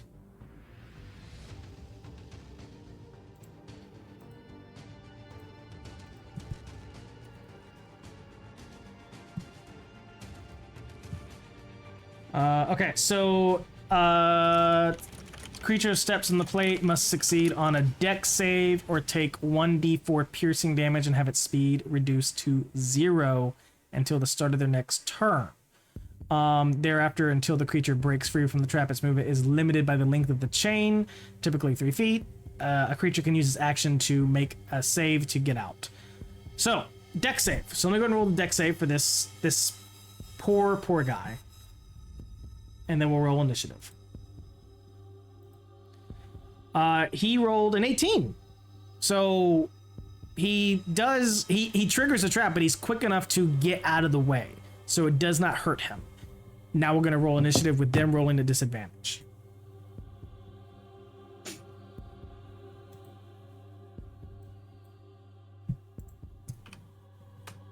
Turn. And then for them, let's give them... I just want to say, you guys are rolling amazing tonight, and I appreciate it. You guys can left click on your character and then hit add turn and then add your own. If you wanted to help. Thank you. On roll 20. That is great, actually. I don't see an add turn. Yeah. All right, give me one If second. you right click Oh, on right it and click, then there it is. yeah, Okay. sorry, I said left click. That was my bad. But I know my Initiative. Where is... Fucking D12 again. Okay, so that's +3. Oh, okay. Sweet. Damn it, every time I go to try and type it, my thing keeps moving on the screen. Ah! What happened? I'm blind again. Oh my gosh. I got you. Hold on. Here you go. Does that help? Yep. I think what happened was, as I was trying to type in my initiative, because it moved, it took me out of the text box, and I clicked backspace to delete something, and I think it just deleted the token instead. All right.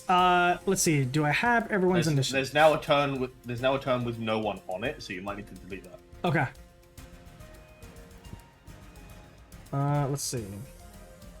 let go. Either that or I'm on there twice. I don't know. No, it's Ondon that's on there twice, but he has 0 on one of them. Yeah. All right. Does anyone not have their initiative in the tracker before I begin? Okay. All right. I didn't hear anything, so so we'll go ahead and go forward. So they rolled the highest initiative. So I got lucky on that end. Oh no, wait, no, I'm so sorry. They rolled disadvantage. Let me roll again. I apologize. I totally forgot. So they rolled. Oh, with Jesus. Okay, let me fix this. Hold on.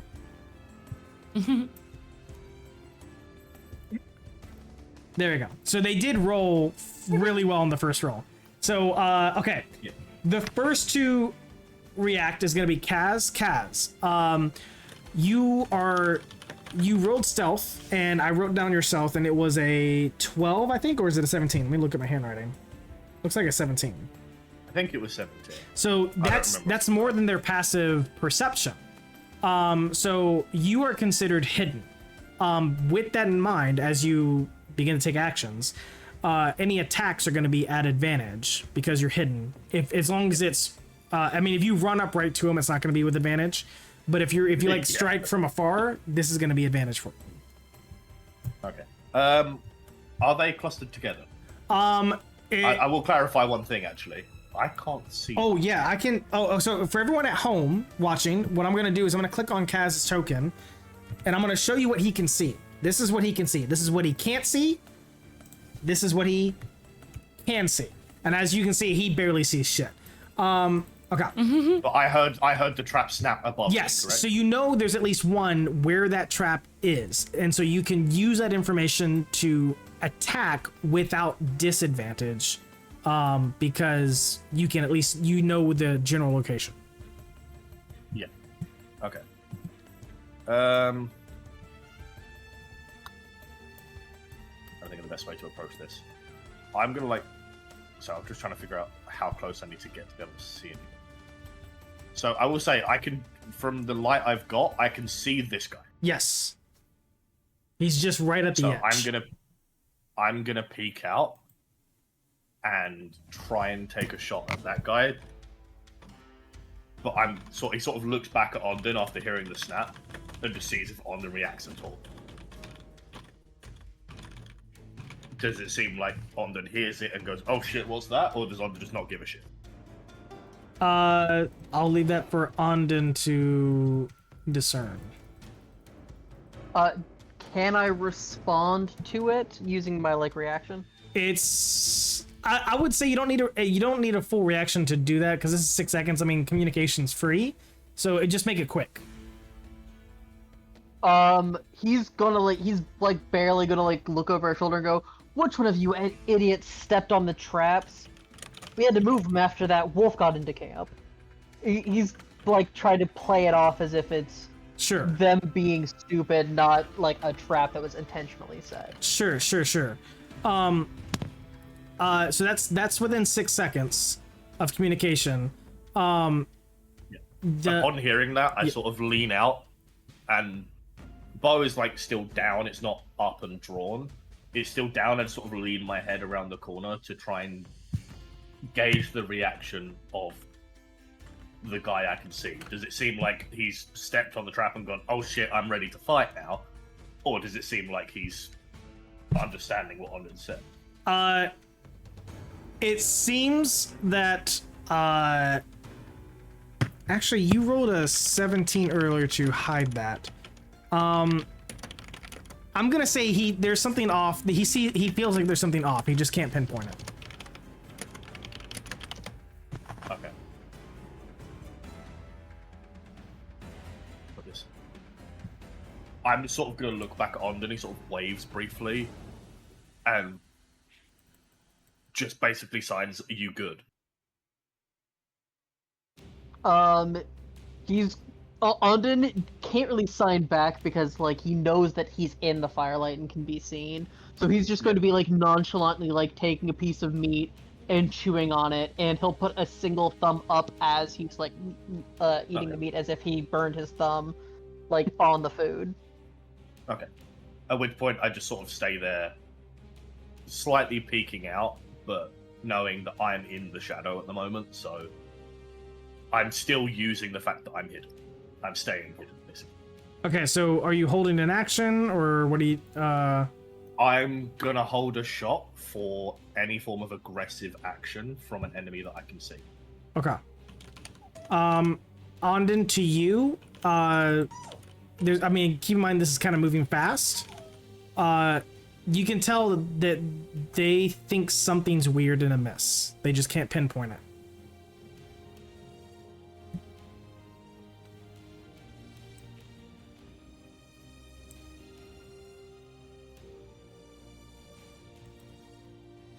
I feel like he's committed to the bit, and he's just trying to get them to come a little bit deeper into the camp. So he is going to, knowing that they're apprehensive, he's going to say, "Oh, you guys must have won out before we moved the traps. If you stay by the cliffside, you can get into camp no problems." Okay. This. And he's gonna like gesture at the food. You don't want to get in here because one of these fucking idiots burnt it. Okay. I'm gonna say this is your action, and you're gonna roll a deception check. I'm okay with that. 18. Okay. Okay. There's a quick retort, and that is, the one that hit the trigger of the trap says, "Where are the others?" And but he's saying it as he's starting to continue into the camp, followed by the others. So you can tell that they feel safe enough to come in, but they still think something, like they're still trying to process that, and they notice that not everyone's there, just you. And this is about the time where maybe there's some shuffling where Boomy and Seer are, and so they there's this loud, like, kind of, it's not super loud, but there's like some ruckus going on over there as people are like moving and not being super stealthy. Or stealthy at all. Yeah, so with that said, I mean, it's not exactly their turn, they're not exactly moving, but I'm telling you what they're gonna do on their turn, and that is to move closer. So with that in turn, let's go to Mars. Mars, is there anything you want to do in this moment, or are you also waiting for something to happen? I want to wait for something to happen, Okay, but I do have a question. sure. I'm trying to like switch out some of my spells, and I'm not sure which spells I can use and which ones I can't use, because a lot of them are from different things, Okay. like different sources. So I don't know for sure if we're using those sources in this campaign or not. So and I think we are using anything that's been published by Wizards of the Coast, like any of those like Is this books on and source books that I D&D think. Beyond. Yeah, if it's on D&D Beyond, it's probably good. I believe the only thing we said was no legacy because we're using the 2024. Mm-hmm. So With, if it's got the Okay. legacy tag, wasn't that what we said? I think so, yes. But you're out of spell slots. Oh yeah, you are out of spell slots. You haven't had a full long rest yet. You've only had a short rest. With the oh, were we there for 4 hours Not yet, no. or less? This is happening like during like your watch, and so only 2 hours have kind of passed, maybe 2.5 as they've come back. Well, I was looking at the cantrips. I don't wait. There's those use spell slots, don't they? No. Cantrips are free; they don't cost anything. But also, you can't. I don't think you can You switch can't out change your them. cantrips. Cantrips are static. Okay. Okay. Cantrips are the way I've always heard it put is that cantrips are innate. That's a good way to Like put the it. cantrips are something that you don't have to think about casting. You don't have to learn or anything like that. They just happen.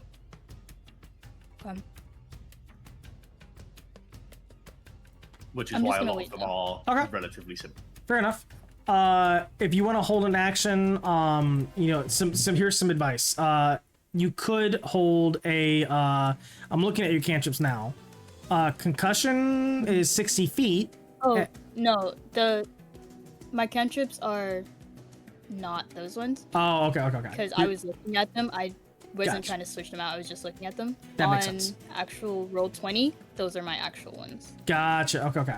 All right. Well then, if you've got a long range weapon, you can hold an action. But or if you want to just say, hey, I'll even allow the dash action if you want to hold that as well, or the dodge action, if you want to hold that. I'll hold the dodge action just in case someone does get close to me. Sure. Hazel, we're to you. From your perspective, the enemies are at the edge of your vision as well. You can see the first one. You can't see the ones behind the first one. No, I can. I mean, okay. I can't see anything, but okay. You I'll can't see believe you. anything. I mean, I can see the fire, Oh, but yeah, yeah. Do you have dark vision? I do. There. If you scroll Maybe up, it's not switched on. it's possibly just because he's at the very edge. If you scroll up, you'll see a guy with a sword sticking out of the edge of the darkness. That's who you see. Yeah, you're right at 60 And feet, I so. should be able to see him. Yeah. Yeah, he's like just at the edge of your vision right here.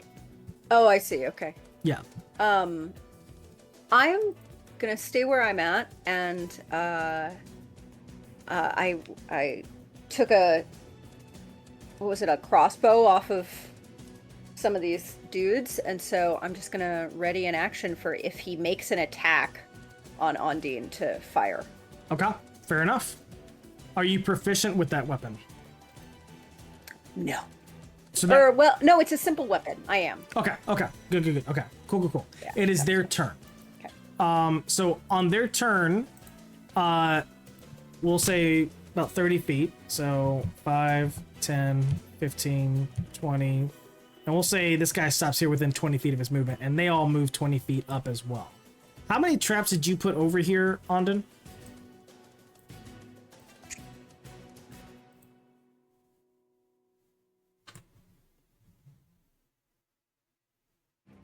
Galen, how many traps did you put over there in that area? Oh, I think we may have lost him. That's okay. No worries. On their movement, they come down.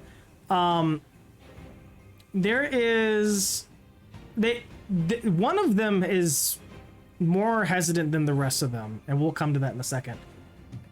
Boomy, what do you want to do in this moment? I'm gonna pop out, point my staff at them. Basically, a big glitter bomb's gonna come out, and they need to roll dex checks for me. Oh, okay. All right. Or Well, dex saving throws. Dex saving throws. Let's do it. 1, 2, 3, and 4. All right, so I'm gonna take a look at those. All right, so the first one. They just had to beat a 13. It's not a super. Why did it roll that way? That's so weird. It rolled it twice, and I don't want it to roll twice. It's so weird. Okay, so the first one rolled an 11. The second one rolled an 8. The third one rolled a 10, and the last one rolled a dirty 20. Okay. The ones who failed fairy fire. Oh, it's fairy fire. Oh, okay.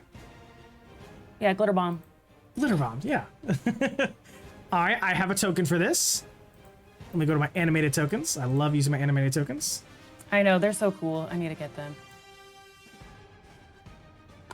All right, so you said how many failed? What was the DC? They 13. 13. Okay. Oh, okay. Yeah. So they are illuminated for 10 feet, everybody. So if you don't have dark vision, they do it. And even then, they're just glowing, so... Yeah, so the affected creatures off shed light. dim light in a 10-foot radius and can't benefit from the invisible condition, but you also have advantage on attack rolls against it. Okay. So I have marked the 3 that failed. I believe it was 3 of them. Yeah. Yeah. Yeah. Okay. That's your action. Any... I'm gonna back up. Okay. All right. Pokes your head around the corner. Glitter bomb! Runs away. Glitter bomb! It's like a Digimon, like announcing their attack. Pepper breath. It's my somatic component. I love it. I love You it. just Or my your verbal verbal component is just shouting, Glitter bomb! I want to normalize that. Like I love like in like the cartoons, the animes when people announce their attacks, they like that's how they did it. So I want to normalize that. Oh, like the guys. Got it. What was Noted. it? Shaolin Showdown. Yeah. Okay. All right. Tiger Claw. Let's see. That brings us to Seer. And real quick to answer your question, there are 8 traps in that stretch. 8 traps? Jesus Christ. I'm gonna roll some dex saves as well. Give me a second. We had 9. I gave one to Boomy so that she could make a reverse bear trap saw thing for if we capture one of these guys alive. The other 8 he hid.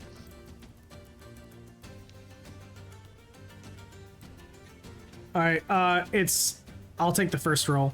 So the first one succeeds, and then the same guy is dancing around. He's kind of in front of the others. He rolls again, succeeds on the next one, and on the third one he starts to realize there's shit going down. And on the third one is when he gets caught. When he gets caught, the rest of them avoid it. So we'll also say that this guy right here, that's fairy fire, the second guy, I'm gonna ping him right here.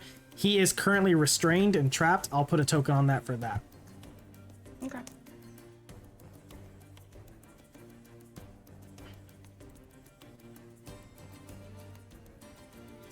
Okay, I don't. We'll come up with a better way to represent that, but that's fine. All right, Seer, what do you? Okay. Seer is actually going to. I just realized I never rolled for. Seer is going to step out, and she is going to throw a javelin. Actually, back. Let me double check that distance here. I should check that. Yep, that is within feet. She's gonna attack this bat guy with a javelin. All right, with advantage. So she's gonna toss that.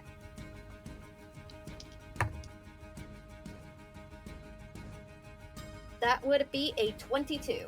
22 will hit.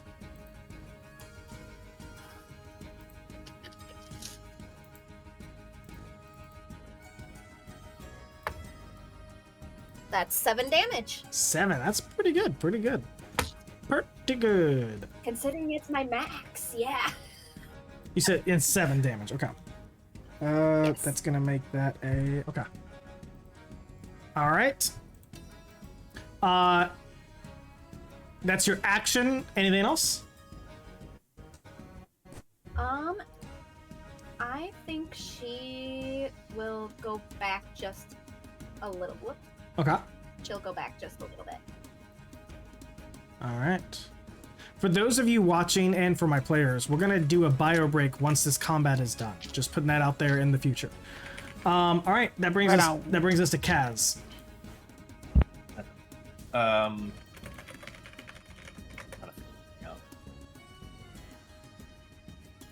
That's the one I want to go for. Can I circle around down back here, like where Mars is? If I wander down that way. If I sort of come down here. Yeah, that's fine. I'm sort of, I know that if I peek out closer to them, it's not going to be as helpful. Mm-hmm. So he sort of wanders up past you. Sorry, excuse me. And I'm going to peek out and I'm firing at. I can't ping him. That one. Okay. Wait. Not the non-verified. Gotcha. And he is going to sort of, as he's drawing the bow back, there is just a weird sort of blue flash. As I actually wait. To be fair, I don't have to do that until after I fire, so I'm going to fire first. That doesn't have to happen first. Okay, so I have advantage for being hidden, correct? You have advantage from fairy fire. Yes to all I'm above. attacking the non-verified one. Yes to all above. Okay. I just wanted to double check before I rolled. Okay, well, it's a good thing I had advantage because that's one of those was a nat 1. And the other one was a 17 plus 7. That hits. And I'm firing at this one, the non-verified guy. And as I draw the bow back, there's a small flash of blue at the end of the arrow as it looses, and I am casting Hail of Thorns. Oh, how wonderful! So, first things first, I'll roll my normal damage for this guy that was there. It is... first one is D8 plus 3 is an 8 plus 3 is 11 damage to the first one. Okay. Which is the non-verified guy. Okay. And then I need dex saves from him. Okay. And each creature within 5 feet. All right. So himself rolls a 21. The one that's above to the side rolls a 15, and the one below to the side rolls a 16. The restrained one. Oh yeah, he's got at disadvantage. Hold on. So I think he automatically fails it. well, then I'll just take the second roll. Oh, he I think. let me I double- think. Or I don't remember the restrained rules. Yeah, I had to take a look at it. You have disadvantage. It's disadvantage on deck saves. oh, okay.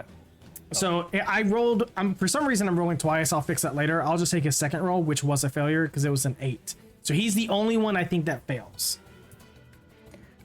Okay, so wow, my dice like me today. Okay, so that is on the D10 for the Hail of Thorns at 9. So Okay. the 2 that succeeded take half damage, round how you will, and then the one that's restrained takes the full 9.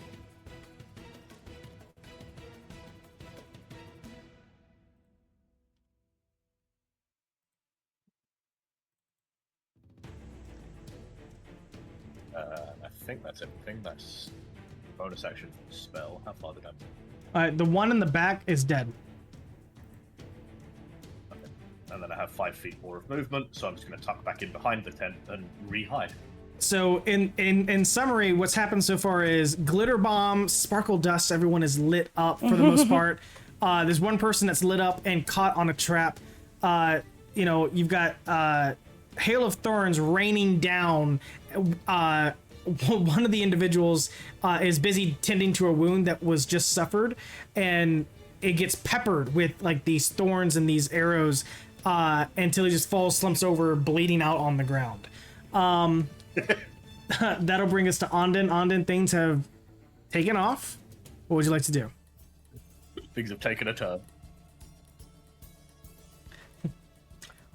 Well, unfortunately for this guy that's closest to me, he's got Fairy Fire, which means I have advantage, which means I have sneak attack. Yep, exactly.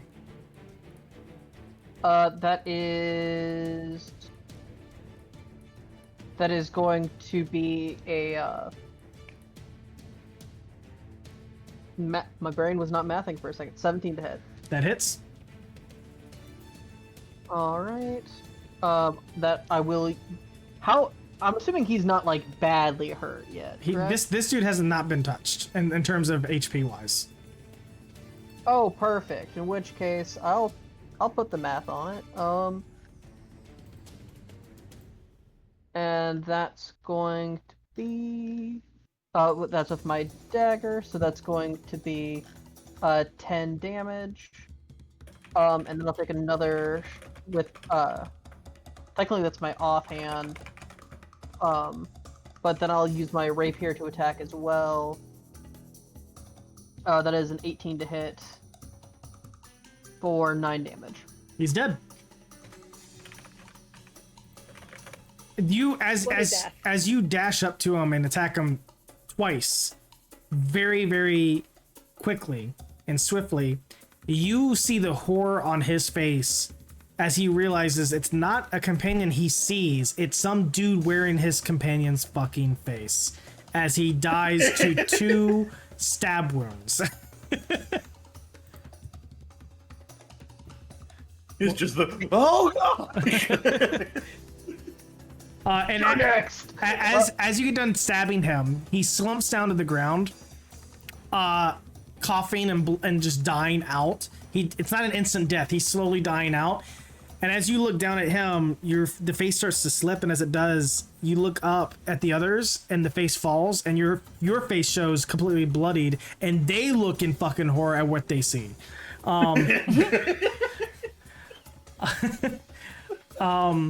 Okay. That was your action and bonus action, I believe.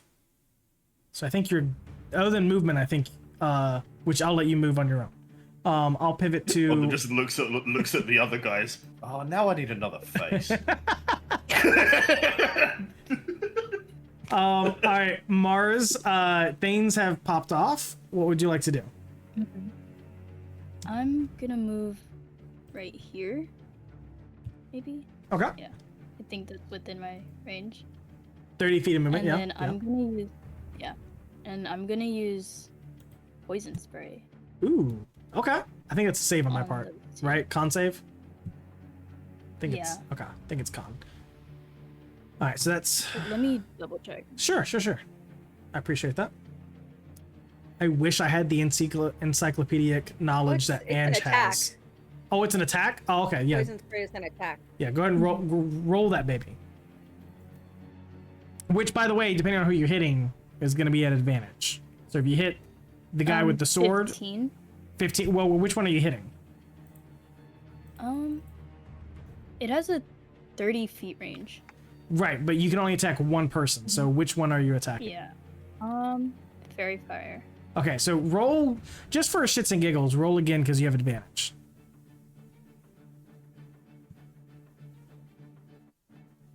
$24. Okay. Go ahead and roll damage. That's terrible. 4. That's fine. He only had 2 HP left.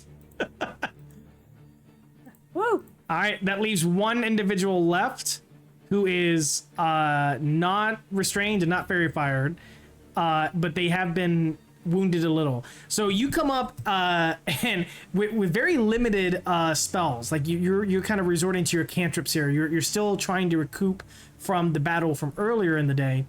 You run up and kind of just like wave your hands as like this spray of poison energy of magic arcane poison kind of sprays onto this individual 5 feet short of the other person. So the other person's perspective is watching their comrade get doused in a poison spray and cough and can't catch their breath. They can't fill their lungs with fresh air as they begin to choke and foam at the mouth and fall down. They're shitting their pants. If you can't tell, they're shitting their pants. You should have worn the brown pants. They don't know what they've stumbled into. They got a guy wearing a face from one of their comrades. They got thorns being held on them, poison spray, glitter bombs. They were not prepared for this. Okay. That brings us. Sounds like the worst surprise party. That brings it. Yeah, it does. Brings us to Hazel. Oh wait, hold on. I think. No, yeah, it is your turn. Or is I'm there sorry. more? Yeah, no, it's your. You're good. Sorry, I always have a terrible time on Roll20, like getting the ruler to work for me. But I'm not gonna go too far. I'm just gonna kind of come up into the fire a little bit, so I can see better. Oh, sorry. There's one guy left, right? Yep. I can't. I don't know why the lighting is so bad. It's hard for me to see. But I think I'm just gonna point my crossbow at him visibly and actually say, "Do you surrender?" Roll persuasion at advantage. Oh. Can I read my dice? 16. Okay. There's a quick reply, and it is yes. And she throws the bow down and takes the sword, unsheaths it, and throws it down. And says, "I'm unarmed. I'm unarmed. For God's sake, I'm unarmed." Are there more of you? No, the rest died. I am the only one. I mean, I think I'll keep pointing, but like, do we want to go check the area? I don't know that I trust her. So I'll just say, should we check the area?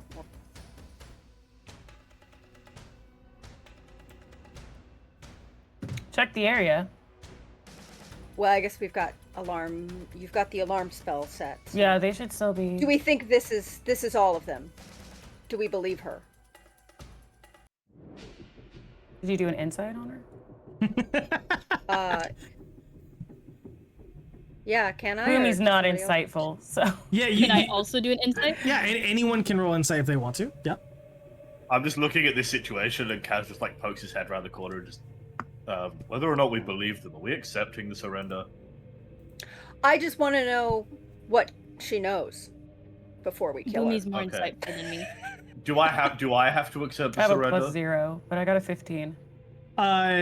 Okay, got it. So 15. And to answer your question, Matt, the way I see it is you can choose to accept it or not. Just know that there are always ramifications and consequences for your actions.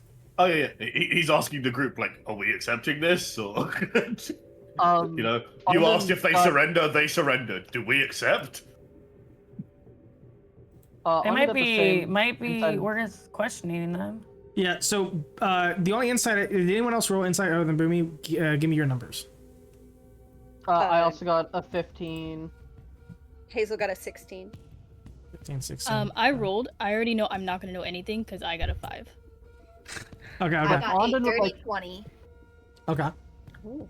Onda would like to ask Boomy if the reverse bear trap helmet got finished during the rest, because he totally believes she was working on it.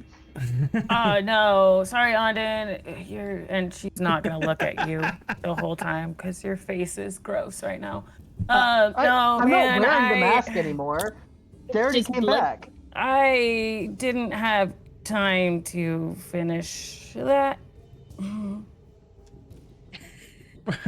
For those with Still work in progress. everyone but Moros, admittedly, had a high enough insight to gauge that this individual is telling the truth. They are scared out of their wits, and survival is of the utmost importance for them. So when they tell you that there's no one else, you believe it. I'm gonna wander over and pull out the arrow from the guy next to them. Oh wait, no, it was them that I hit with it, wasn't it? I just walk over and just yank the 4-foot arrow out of their chest. Can I wander over and take their bow? Because I really need a long range. Yeah, you can. Yeah. So the bow that they have is technically a long bow, but the other person with the bow next to them. Oh no, they also had a long bow. Okay. Yeah. Never mind. I'm just gonna wander over and just like, I mean, as an archer, you clearly know how important these are. Just grabs the back of the arrow and yanks it back through them. Oh gosh. He doesn't do the thing where you push it through to make it come out easier. He yanks it back. So, yeah, I guess Hazel, she's still got the crossbow on him, but I'll walk up and just say, "Who is your boss?" Because they said something about a boss earlier. Okay. And we didn't get a name from the other guy. Just, Okay. like...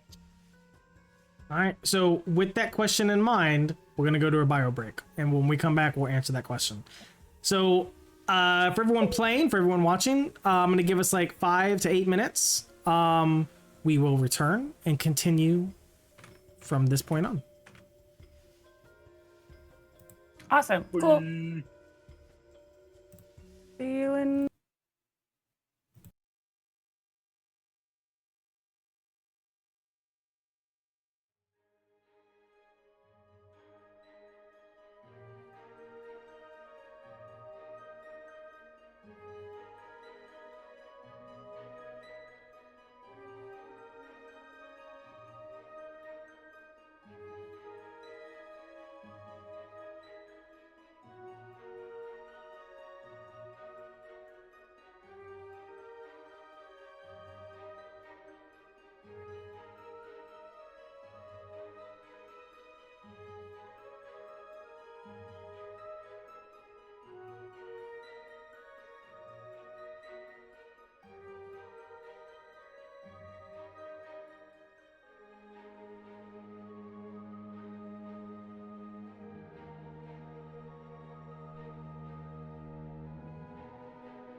All right, we are back. Thank you for everyone who hopefully you got a good break, and thank you for returning to those who are watching. So the question was asked, who is your boss? And you would think as a DM I would have went through my notes, prepared that while on break, but I got kind of taken away with the conversation we were having, or at least listening to you guys talk, that I forgot to do that. So give me 1 second while I look through my notes. It's probably like a dumb name, because like the last guys you guys asked names, it was James and Barley. So we'll see how creative I was when I came up with this boss's name. Hold on. The boss His is Well, named I just have Feliz Navidad. well, and I just think like I'm curious. The other guy had mentioned something about when we were interrogating him. I think he had said something like, "Buddy back in," and what is it, Antagus? Like some new guy, and so I don't know if it's. I assume it's maybe not the same guy, but I'm trying to get. Hazel feels so ashamed of like how poorly this has gone. She's like, at least if I can bring back information, maybe they won't decide I'm not worthy of being here. Can I check them for their tattoos? Yeah, go ahead and make investigation checks. The name. Okay, so the individual, this woman, she says, his name was Bryn, Bryn, Bryn. Not that she would give you the spelling. The DM is just saying that through her as the character. His name Bryn, but he's dead. The owlbear killed him. Who sent you after the owlbear? We were contracted out of Antagus. Bryn would have that information. I don't have it. Does this person have the same tattoo as the rest of them? So one of the things you'll notice, not all of them have tattoos.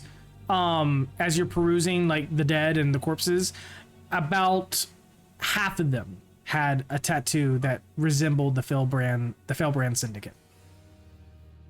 Is the living person one of them? I mean, based off what they're wearing, it's hard to tell.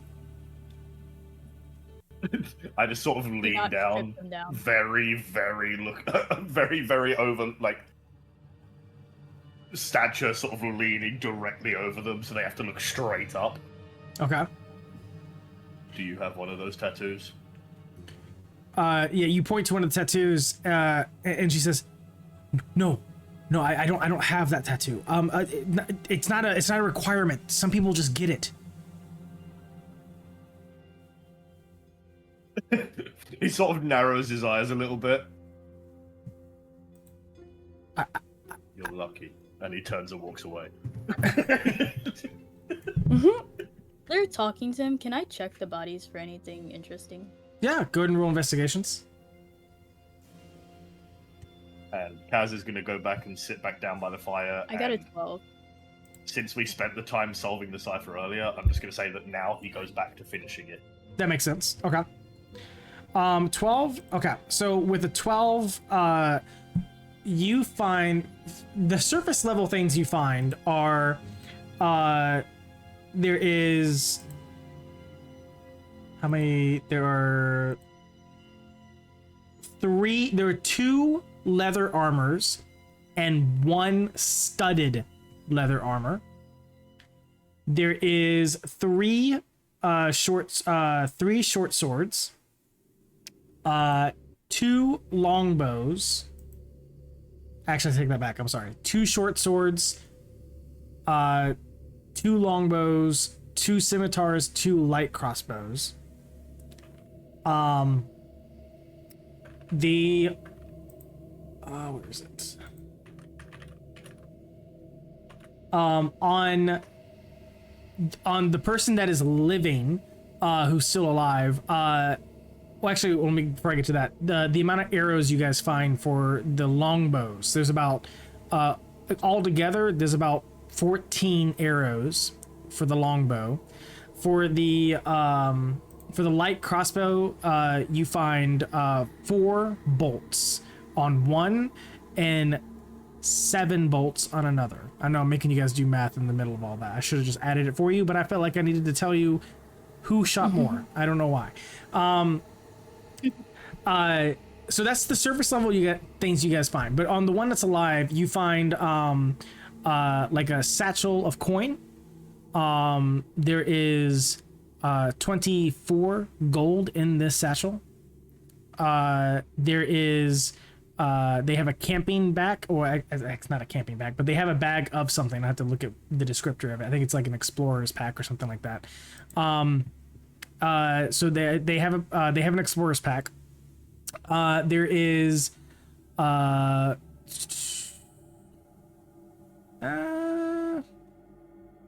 that's it. That's all you find. On the topic of ammunition, I only fired 1, so how do I lose half of that? Do I lose it, or do I pick it back up? We'll say you pick it back up. Okay. I'm gonna take the light crossbow and the bolts for it. Okay. There's 12 of them. Since I had to do the math. Fair enough. Fair enough.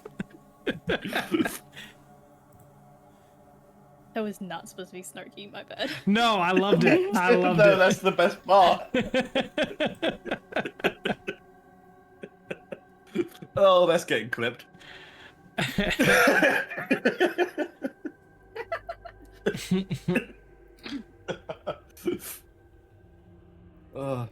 So the individual, as you guys are kind of like starting to loot things, she says, "Okay, am I free to go? Can I, or is there something else you may need from me?" Seer is actually going to take some of their dead friends, rip it up, and because Kaz did rip an arrow out of them, I would like to use my medicine check and try and heal. So, okay, go ahead and make a medicine check. And Onden's actually going to try to stop her from that if I can put Ooh. disadvantage on it. Well, what exactly are you trying to do? He's like going to try to like directly intercede and like take the makeshift bandages like from her, saying she doesn't deserve it. Okay, so instead of let's say apply disadvantage, I want you to, without taking too much agency away, I want you to try to convince the player themselves why they shouldn't do it. That he does just like leave it as a simple message of she doesn't deserve your time. And all Seer will say in response, while she is getting those bandages ready, is everyone deserves at least one more chance. This is the chance. She gets to walk out of here, and any day that she looks and feels that wound is a reminder of that she got to walk away today, and she might not get to next time.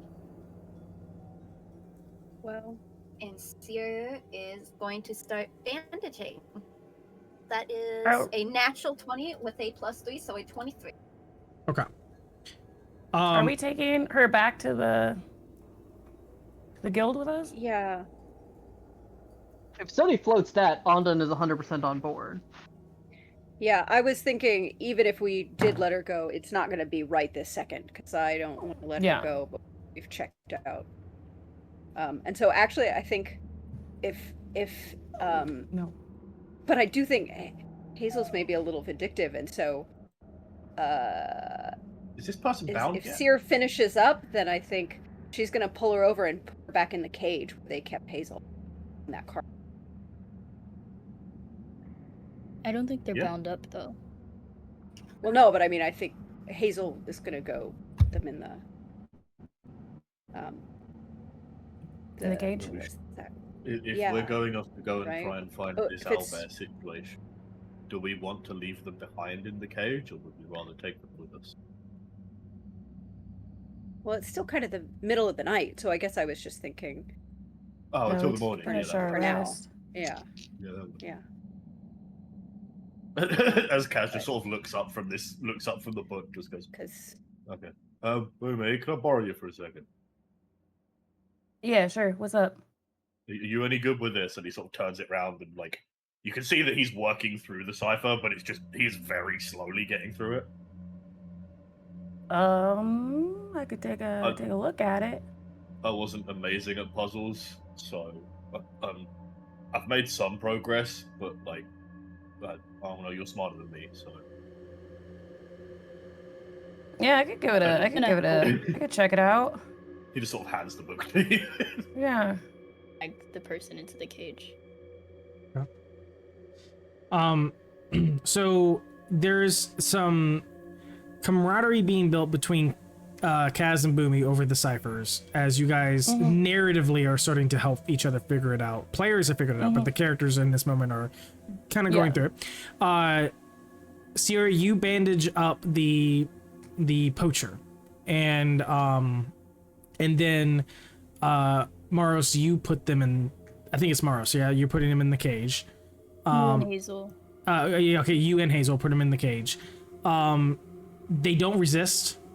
They are right now. Survival is on their mind, and a cage is better than death. So with that said,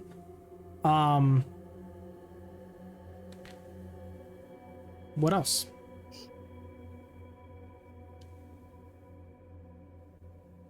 The book that you guys are looking at, it's a cipher, but like, is it like history? Like, does it look like? It's Is it just more like something a these coded people journal. did, or is it a right. religion? Because I could do a religion check on it or a history check. I think it was more like a coded journal, wasn't it? Yeah, it was a coded ledger. Here, I will Okay. send. I 'Cause will it's all- resend into the group chat what we all did with it, kind of, and what we Okay. found and stuff. It's like the third thing that Kaz I have on the list. It's that coded ledger. Yeah, and that's like all of the cipher stuff we were doing earlier.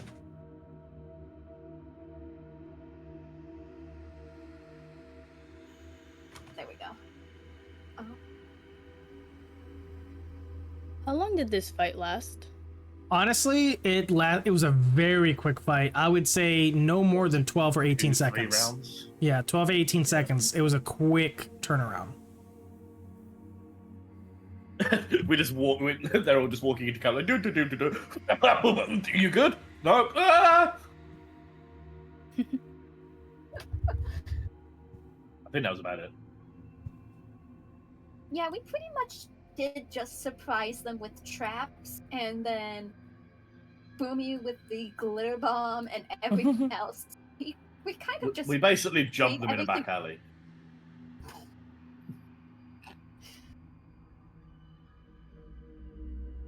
Okay.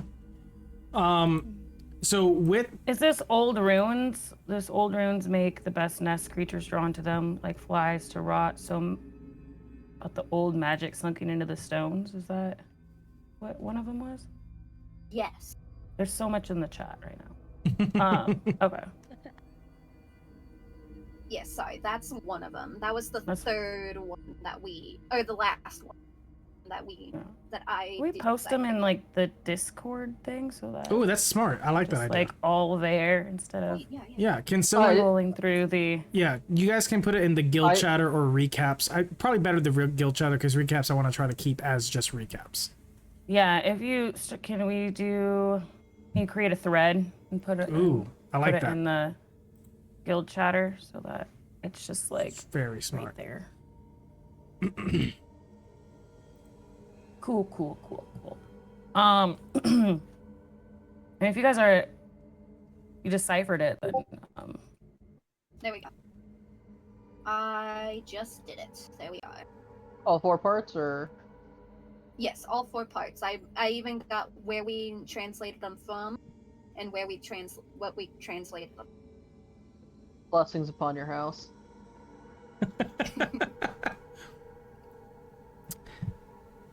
We need to. I keep forgetting that we have that Discord to use. So thank you, D, for remembering.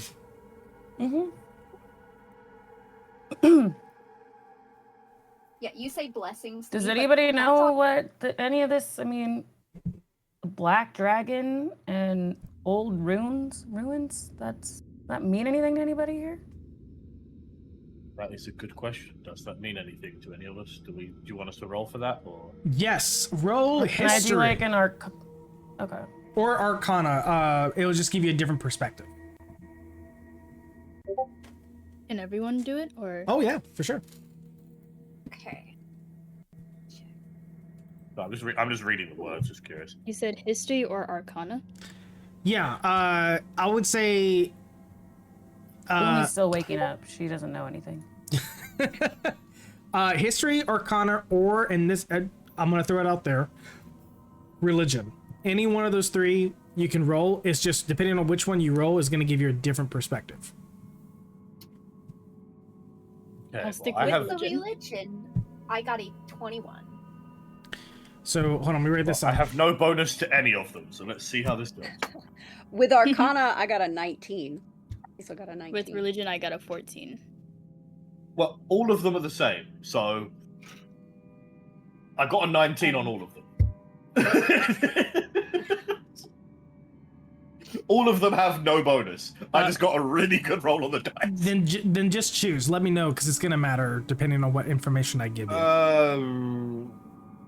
I'm gonna go history based on just my situation with dragons. Okay, and then I'm trying to remember numbers. Riley, what did you roll? It's a 19 Arcana. Thank you for the option. And then Boomy, you rolled a Very badly. so it's nah, I mean your history your religion was pretty good.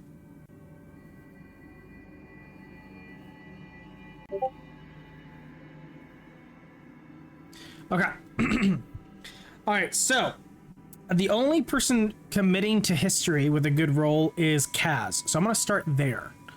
So Kaz, based off of so before I actually give you anything, what exactly are you trying to glean from your historical context of the world? Where is it that you're trying to put? I'm specifically focusing on the dragon related information. Okay. So you trying to see if there is any physically conversed with one before. I'm trying to see if there was any mention of anything of that ilk before. Okay, so you know that there was. You didn't know there isn't anymore, but you know there was a black dragon that was. You wouldn't consider ancient, but definitely mature enough to have begun to become a nuisance to the Broken Tithe region. Specifically coming, I'm actually going to use the map here. If those watching the stream can see this, players, if you don't see this, I mean, you can look at the stream, but if not, I can put you on the map. But on the world map, if you look to the east, there's something called the Remnants of Tresevane. This is where the Old Kingdom used to stand 400 years ago. And your historical knowledge tells you, Kaz, is that there was a black dragon in that area at some point, not ruling over the whole area, but there was one in some aspects of that area. You know this black dragon to not have been born there. They migrated there, and that their actions were mysterious and a little out of left field for the type of dragon that was kind of like messing around in that area, because that area of its own is a very dangerous place. You don't go into those areas unless you have reason to. So the dragon was there for nefarious reasons. You're unsure what the reasons were. It's a mature dragon, and based off this message, it seems like it's dead.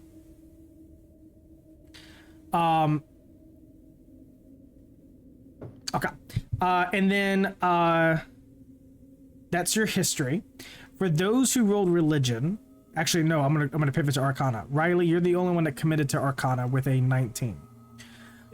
So with the Arcana in mind, what are you trying to pull and glean from in terms of rolling this Arcana? Where in the messages are you trying to glean more from? I think I'm looking at the stuff about the old ruins making nests, and like cleaning the site and the blood burning down. Like, if there's Arcana related to place magic or things like that, like what kind of stuff I can glean about. Okay, so maybe place magic with creature kind of connections. Okay, maybe. So your Arcana background tells you that with dragons, they are a primordial aspect of this world. They are the first living thing to inhabit this planet. A lot of the magic that courses through the world derives from dragons. So when a dragon dies, it's a pretty big fucking deal, because all of that primordial energy needs to spill out into something. And so when you read this coded message, you ascertain that when this dragon was felled, that something was born from it. That's the best you can get from it. You aren't sure what exactly that means or what it could be, but the killing of this black dragon has awoken or created something else based off of their perspectives and observations. Something else that stands out to you is for actually both you and Kaz, as you guys are reading it, is that the first line that says, "Black dragon fell in the marshes. We saw it bleed, thought to claim scale and fang before the guild cleaned the site." So that aspect where it says before the guild cleaned the site gives you kind of like an insight saying that the guild, beyond you guys, might be aware of this, depending on who you ask. So you know that when you go back, it could be something you could investigate further.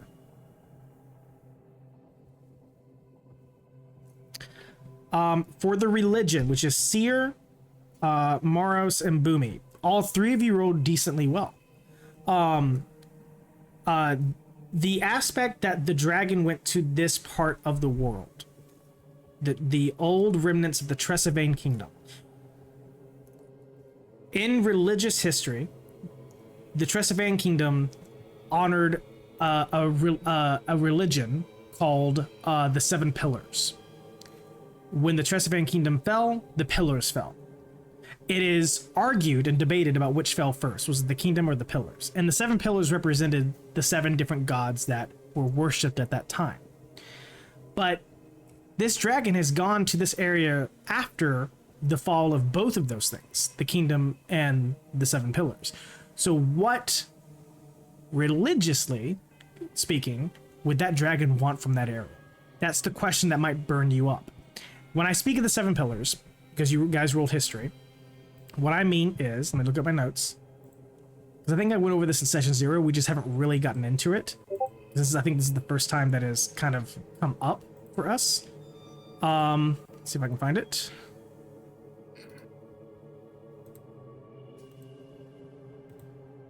Where is it?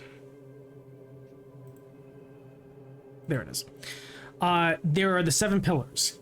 These are, I'm going to name the pillars as they're thought of. There is the pillar of mercy, the pillar of wisdom, courage, beauty, justice, faith, and unity. Those are the seven pillars that were honored and worshipped during the time of the Tresavane kingdom. And they all had a champion of sorts, or a god of sorts, that kind of personified those seven different characteristics. So there was mercy, which was Irendil the Gentle Veil. There was wisdom, and this individual was called, where is it? This person was just called the Ashen Mind. I'll put all this into the chat, so in terms of spelling later. There was courage, who was represented by Valor the Flame Sworn. There was beauty, also known as Aelora, the Radiant Mother. There was Justice, Orvhan, the Unyielding Measure. There was Faith, the Ilarian Chorus. And then there was Unity, Thavriel, the Keeper of Threads. So when you think of religion, you think of the 7 pillars. Those are the proper nouns that may come and might be evoked as you think of these things. Again, the question burns: why does this dragon go to this part of the kingdom to seek? It's religious. It has to be religious in nature, but why? These things have been gone for a long time. With all that said, you guys can begin to synthesize the information I gave. Let me know if you have questions.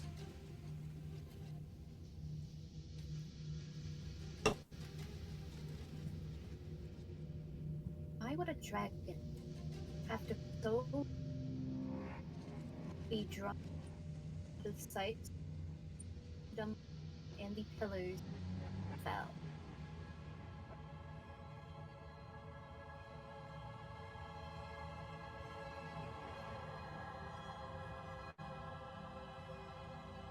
Is this something we should go and talk to the guild about?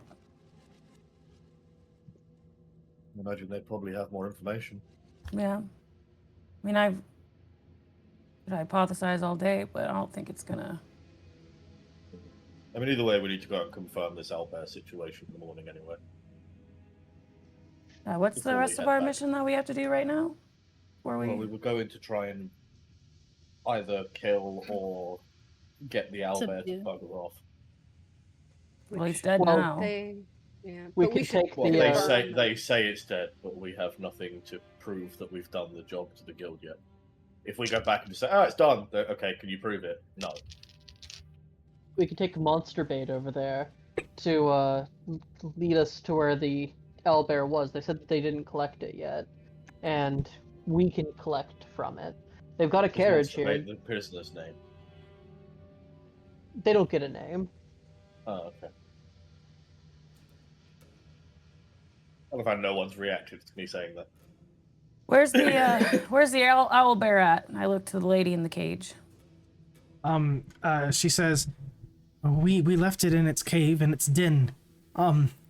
We didn't have the manpower to hoist it anywhere. It was too big, and we were tired, and the sun had set, so we came back to rest.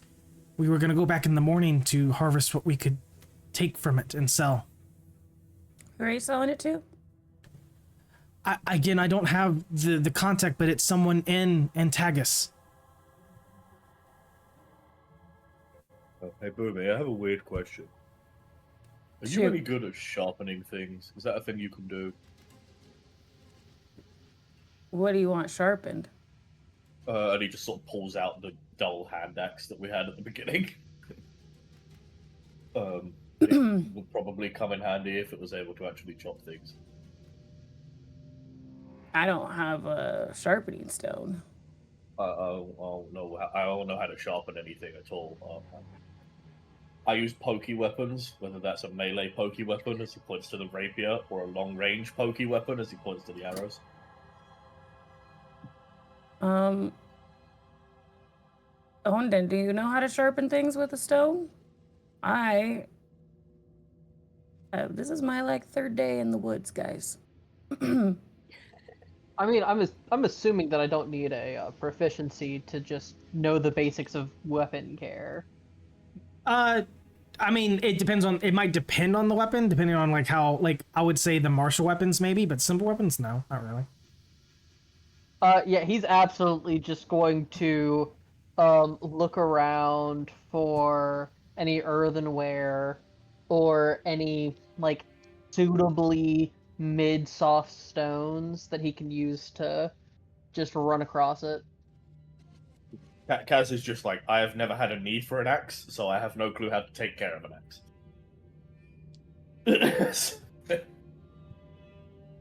He's Same like, here, I buddy, need same here. firewood, pull. I just grab a branch and pull it. I weigh 280 pounds. I could just lean on it and it would fall off.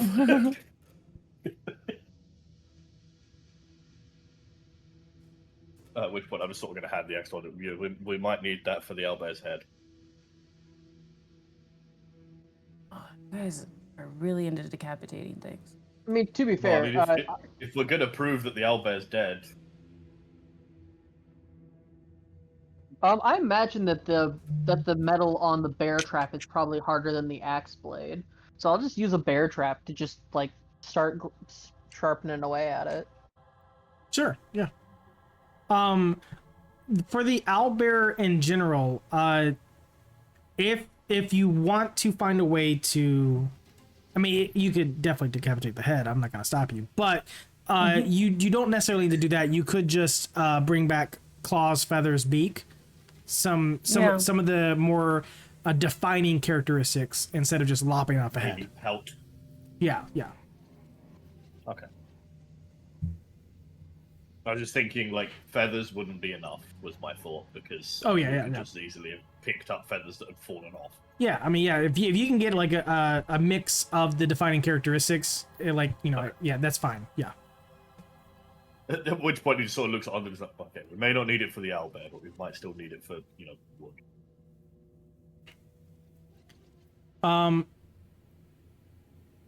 I will say, unless there, or go ahead. I heard someone start to talk.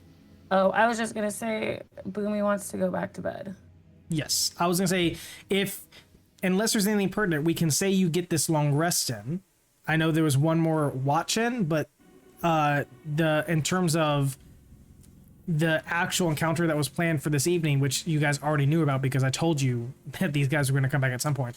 We'll say the watches go mostly uneventful after that, more of just reflecting for those who are awake, just say reflecting on the actual encounter and the information you have gained. So someone can be keeping watch. One of the people can be keeping watch of the person inside the cage. Other than that, I mean, it's a long rest earned.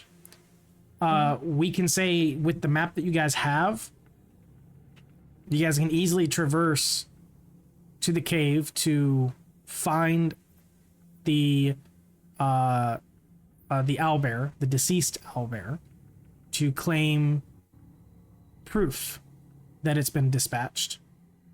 Do we find the bodies of the boss and the other ones who were killed there in the cave? There actually, yeah. That was gonna be the other things I mentioned. Is yes, they were heavily eviscerated. I mean, it's lucky that these other individuals got out as intact as they did. But the ones that stayed to fight the owlbear, they met a very bloody end.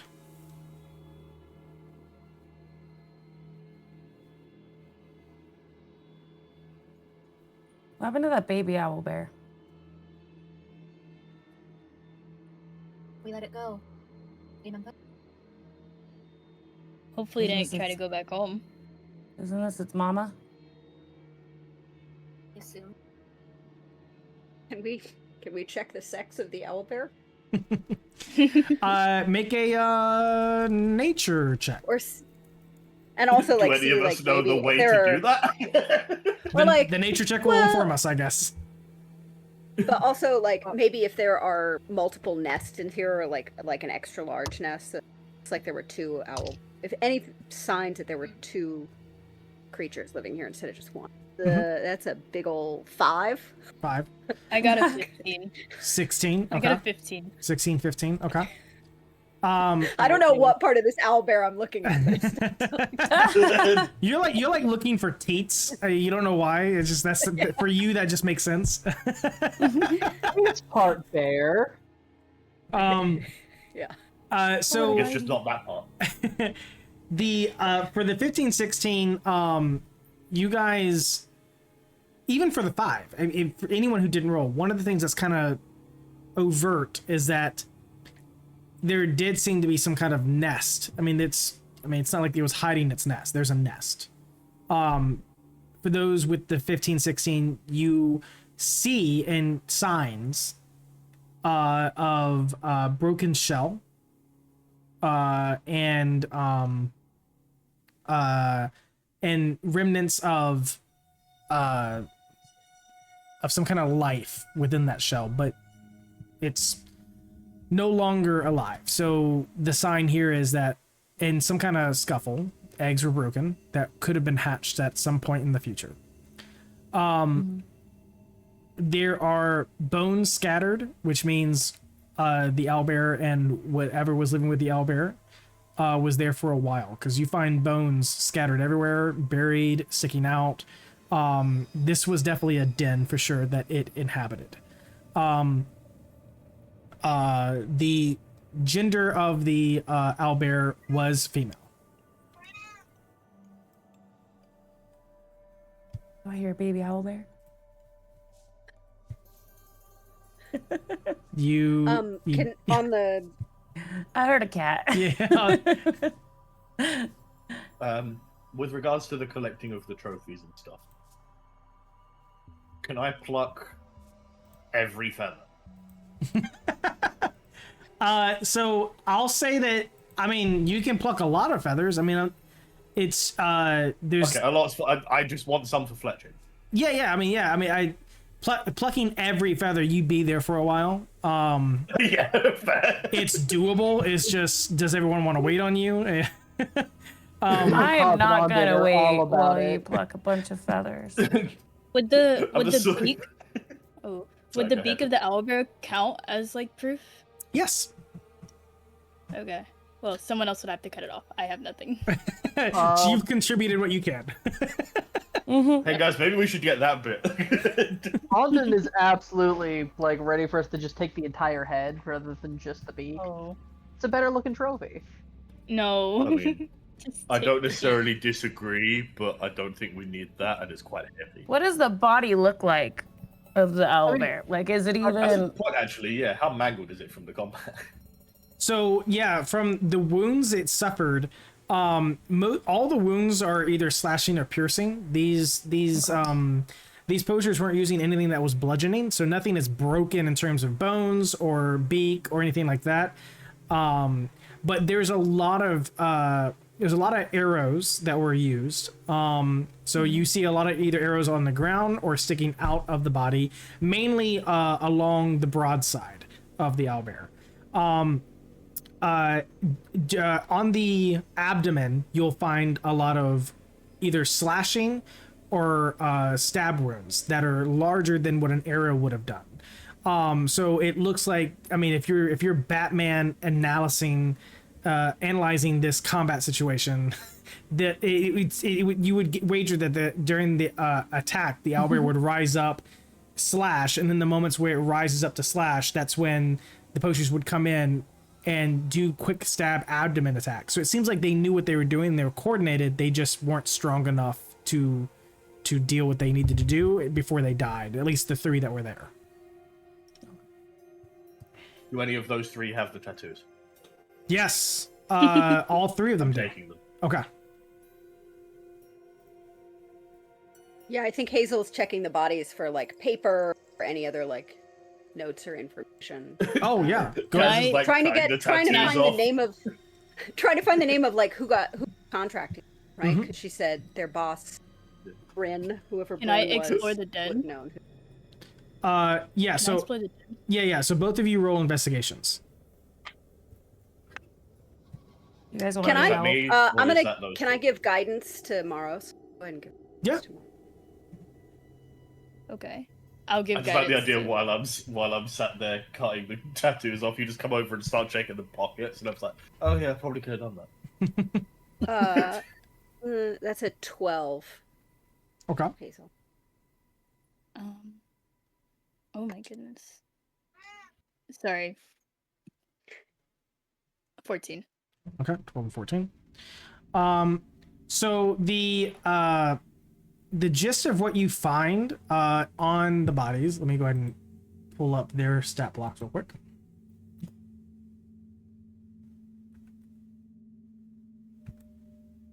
Just a quick question while you're pulling that up.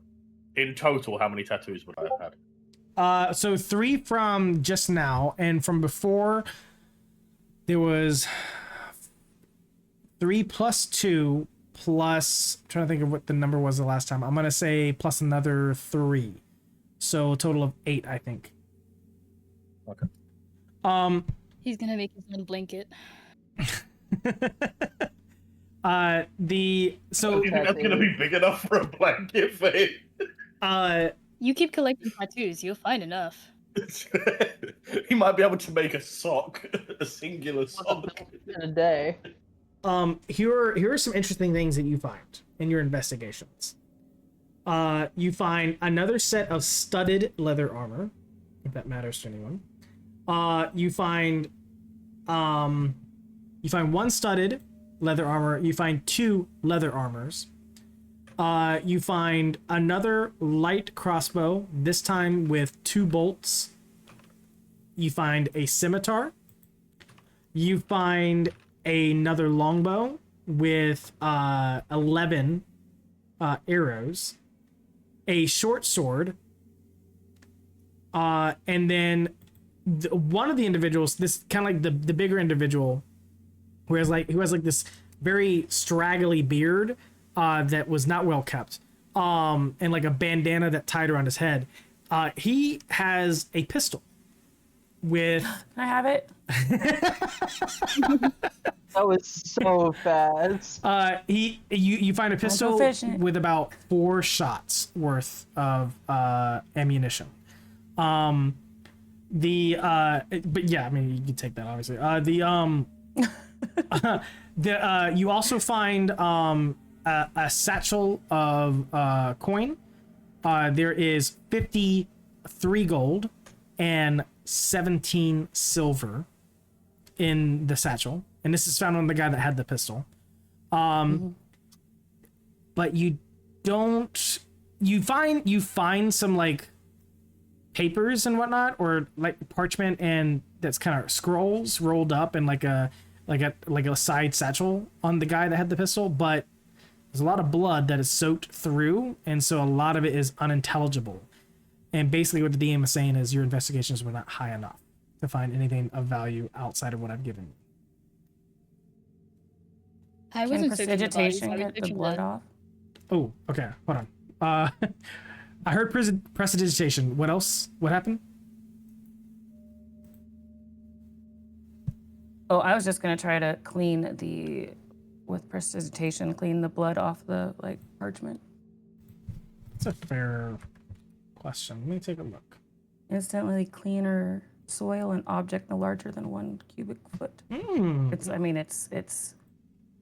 definitely a DM. Yeah, no. That makes I like that. I think that works. I think that does work. Yeah. We'll say you clean. Okay. Magically clean the what the players and the DMs would probably colloquially say is evidence. Okay. And I was go ahead. I was saying I don't know if you are gonna do mine because I was checking the den itself, not the people. I thought you said dead. Okay, den. I'll come back to the den. I apologize. So in the paperwork, this is the. Let me pull up my notes because there's some information you get in the paperwork. Let's see. So Boomy was definitely like just sitting down while you guys were investigating everything, and as soon as somebody pulled out the pistol, he jumped up. Finally, signs of civilization. Anybody know how to use that?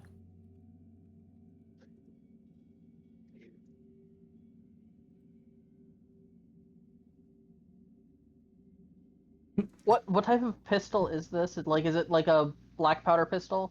Yeah. Oh, of course I know how to use it. He's gonna take it by the barrel and use it to crack a nut with the No, on it. And I'm like very much shorter, so I'm like reaching up. Can I have it? That's not what it's used for. I know we should have had breakfast before we left the camp, but here, if you need it. I think I have some more nuts in the pouch. You keep the nuts. I don't. Would you like some tattoos? I think Kaz is those. No. And Ondin, Oh, my come here name, for a second. As he just sort of looks up from this person's arm with a knife in his hand. I'm gonna prestidigitation Ondin's face. From I'm gonna make it smell like rotten eggs. no, I'm just cleaning it from the blood that I'm assuming was like still on it from the face he was wearing. 100% he did not clean his face. Yeah, so your face is like just like it's so hard to look at you, Ondin. And I clean his face off. That hurts, but I suppose it's fair. You just have such a handsome face, buddy. Like, just get the blood off of it. Please. Okay. He does not realize that his face has been cleaned, so he just like takes some of like the cloak that he put on for the disguise and starts wiping at his already cleaned face. Okay. There is, in the notes that you guys find that you clean, there are two things that stand out. One is a name. There is a name that you would be considered contracted, if you will. Someone who was requesting the services of the poachers. It's a first name only, and the name is Helgrin. Helgrin.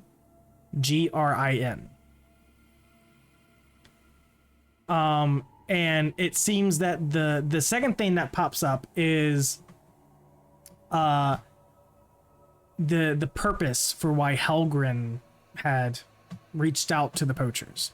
And it seems that the contract, one, was paying them a substantial amount of money. And around 5,000 gold for the harvesting of the owlbear by any means necessary. So you can kind of glean that the poachers themselves were trying to find ways to weaken the owlbear by taking its offspring, using the offspring as bait, which you guys already discerned earlier when you found the offspring, and trapping the bear and harvesting it. It's about 5,000 gold. And Helgrin apparently needed the parts for some sort of research.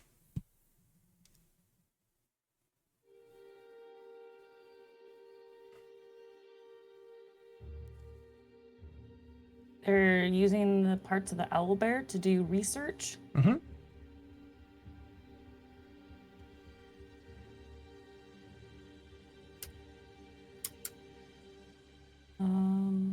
There was something in the message. Can I do like about some sort of creatures, right? check on it? Check on the name. Like, what would they be doing with their experimenting on it? Like, or they're experimenting with it, trying to build something, or? I mean, you can roll an Arcana check if you'd like. Oh, also, I have a question. Did we I got a leave that guy 21. in the cage? Did we leave the person in the cage, or did we take them with us? I did suggest that we bring them with us. I don't suggested we bring them in the cart. Yeah, so- I assumed you guys were taking this individual with you as long as they were in the cage. Okay. Yeah. Okay. I guess I would have just been pulling the cart then. Okay. So we've got this cart. Boomy, would you roll? Hey, we got this corpse. A 21 So, for Arcana. as an artificer, you activate that part of your brain where you think, okay, what could they be using these parts for? Owlbears themselves are monstrosities. They're not exactly natural. Of course, there's owlbears out in the wild, especially if they're allowed to mate and reproduce. But they're not natural. They're monstrosities. They were a long time ago created by something entirely. But that's not where your brain's headed. Your brain is heading in the fact that because they're monstrosities, they have a certain anatomy or a certain physiology that leaves researchers curious about their origin and how they can maximize and cash in on their unique physiology, combining owlbear into one creature. What could you learn from that? And then you start asking yourself questions. If I was in this person's shoes, what would I do with them? These parts. Studying the parts could glean a lot of things. It could be medicine related. It could be it could be some kind of innovation to technology. It could be researching arcana uses for spell components and how those spell components could be used to maximize spells. Because if you use a mundane spell component, your spell is going to go off like normal. But if you use a spell component that's been tampered with or elicited from a certain origin, maybe the spell is stronger. So like there's a lot of things that come to mind, but narrowing it down for you is it's like, okay, these parts, they need the parts. It's probably magic related. Probably someone who knows what they're doing if they're asking for a specific creature, and it's a monstrosity they're asking. Otherwise it would be any other creature, but it's a monstrosity exactly they're going for. Okay. I'm just gonna kind of like be muttering that to myself, like as I'm like thinking this, like just kind of, well, they could be doing this, or they could be doing this, and like so you guys hear basically the gist of what he just said as I'm thinking out loud.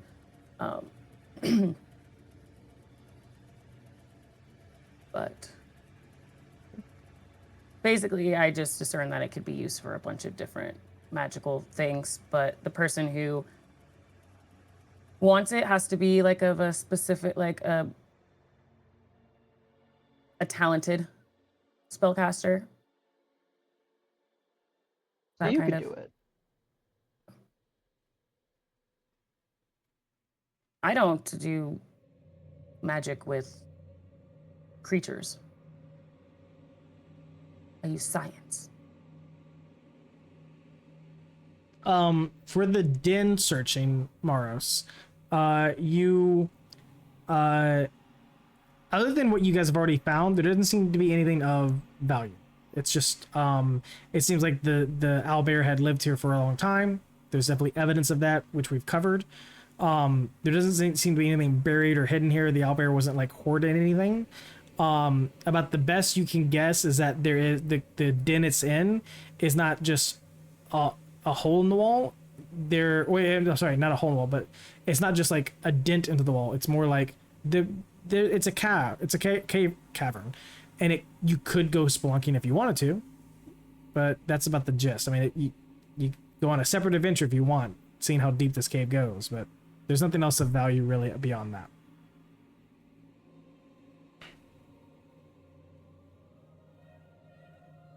Oh, I'm good. Okay. So no cave spelunking. Got it. Okay. Hey, Andon, we're gonna need to empty out that that bag of holding. Maybe just throw everything in the cart, because after we take a sleep, it's not gonna be there anymore. What, the bag? Yeah, the bag. You see, I made it. It's a magical. It's like a replicated thing, and I'm gonna. Like you're not gonna have the magic to do it again, sort of thing, or? Well, you see, I just found this. This is called a pistol, you guys, and I can only have so many. I can only do so many infusions, and right now I only have enough supplies for 2. So We could tie monster bag bait is to the taking bottom up of the one, and you cart. want to do it to a different thing. Okay. yeah, and I'm not getting rid of my cute little homunculus. Oh, is that what that? Oh, okay, that's what that is. That's what the little foxtails guy is just flying around he's just all the staring time. at it like Yeah. I don't know. I had no clue what that was. I was just like, This is tails, guys. I told you. I'm gonna be honest. I thought I was imagining it. I didn't realize it was real. Are you okay? Do you need to get your head checked out if you thought you were imagining this tails guy the whole time with me? I have a very vivid imagination. He also had a lack of sleep. Yeah, that too. Oh, I thought we got a long rest. Did we not? Yeah. Well, I'm saying Yeah, before. but Oh, it took a before. while. Oh, gotcha. Well, if we're taking Monster Bay back with us, do we want to maybe tie her to the bottom of the cart, like near the axle or some such? That way we can use the actual storage of the cart for the things that were in the bag and any It's not like we're parts storing from the anything in elevator. the cage, so they can stay in the cage, I guess. Am I correct that Do we the need to cage bring it back? takes up the space of that cart? Because that wasn't a very large cart. Well, if we're heading back to the guild, then you can keep the bag for now. But Once we get back, it is going to go. yeah, we're like if we have to long rest before we get back, then Okay. So if we have to, if you sleep, it goes away, right? yeah. Okay. I'm so gonna in other words- disassemble it and use the parts for other things. Okay, cool. So if we get Did back we- without you needing to sleep, we'll be I fine. thought you said you didn't use parts to make things.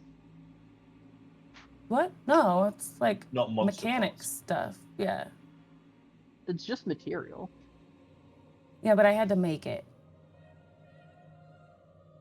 So did we find out what part of the owlbear we're taking, or are you guys still stuck on taking the whole head? Oh yeah, we didn't do any rolls for that. Let's just take its nose, guys. Take its nose. Lucky, Like the lucky beak, the paw. talons? Yeah, talons. We get Uh, lucky rabbit's foot. lucky owlbear. whoever's doing the harvesting, just give me like a survival check. That or I got it. I'm gonna say survival. Yeah, survival's probably the one we would use here. Okay. Kaz, I got a +2. What you got? Plus 7. I got a +5. I I have will expertise. get so- guidance to I'll give whoever. Yeah, and I'll give I will help also to cast Kaz. guidance. Group effort. yeah.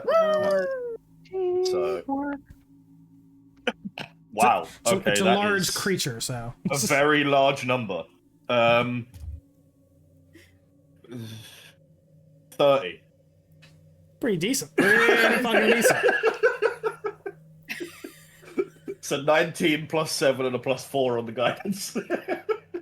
Jeez Louise. Okay. So I will say I built Kaz for one thing and one thing only. I'm going to be able to harvest anything. All right. So the with I'm never gonna get lost. That's Yeah. my job. you it with the great roll you did and a group effort, I will say this takes no more than an hour. Like you're quick and you know what you're doing and you're precise. So with that roll, with the time given and the group effort, you can get the beak, you can get all 20 claws if you want. You can get about, we'll say 80 feathers. 80 is a pretty big number. And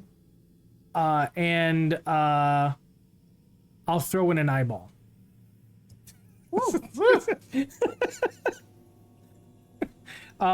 Is it like fish eyeballs where someone has just to one eat? eyeball. Just the one eyeball, yeah. Okay. You guys, can we eat owlbear? Yeah.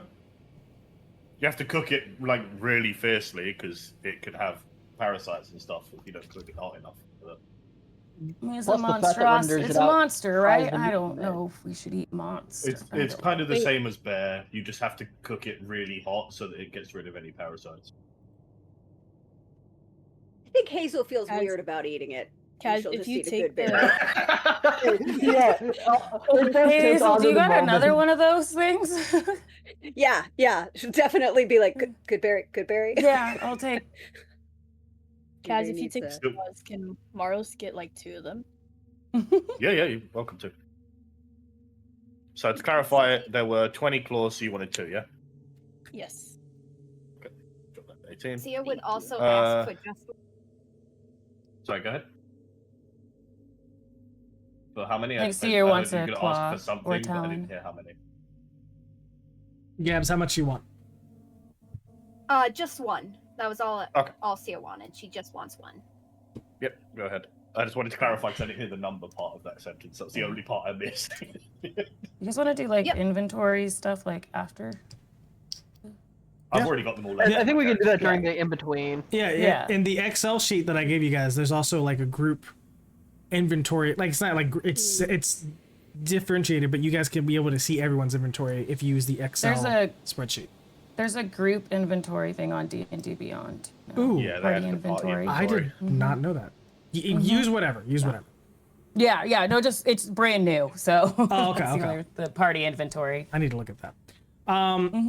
Okay, so Stuff is currently being added to it. So when as you guys are harvesting, well, not as you guys, but when you're done, I'm gonna say, for all intents and purposes, the we'll consider the quest completed because you know that the owlbear is it's been quelled. The whole situation has been quelled. You have a lot of information to report back to the guild. The travel back to the guild is about 8 days, which is going to place you on the 19th of Pale Sun. So if you're looking at the calendar, if you bookmarked it, or if you didn't, doesn't really matter. I'm telling you anyways. It's on the 19th of Pale Sun is when you'll get back. And as soon as you set foot within the guild, you will be level 3. You also, because you completed the quest, you earn the rewards. So the rewards you earn, you get 1,000 gold total that you can divide amongst yourselves. I'll just put that in the party stuff. Yeah. And each one of you gains 2 favor. Sick. So what we'll do. Each of us gets 125. I'll take your word for it. I'm not doing the math. I think 125. So for just to keep it simple, we're gonna fast track you guys back to the guild. You've done the mission. You're back at the guild. We'll probably call it here as well because it's probably a good place to call it. Because when we get back, we might have Ange, and we'll be able to role play post mission stuff at the guild, do some downtime, all this other stuff, and we'll probably also spend time in the next session doing like, hey, what are you doing for level 3? How do you narratively explain this new development for your character, which we'll have fun doing. But just know you've gained 2 favor and you've gained a portion of 1,000 gold. You also are level 3. And I feel like there's something else I'm forgetting, but I can't for the life of me think of it. Of what The rest of our XP? Oh, that's what it is. Thank you. That's okay. XP wise. Okay. So, you guys fought. I gave you XP last session, so I'm only gonna give you XP for this session. So for this session, you fought. Let me do some quick calculations in my head. 1, 2. We fought Let me write this 4 down. of the bandits, but only 3 of them were killed. Yes.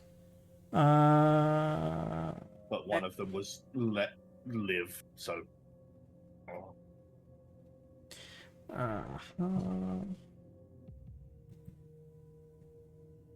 Ooh, monster harvesting tool. We'll take that proficiency. That's a proficiency. Or no, it's I get a tool and tool proficiency at level 3. That's a tool. That's a tool thing. Yeah, unless somebody else wants it, then I'll do something else. I didn't even know it was a thing. Oh, so Under it is. tools.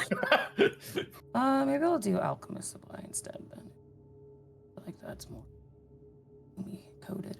I don't get a tool proficiency at level 3, so.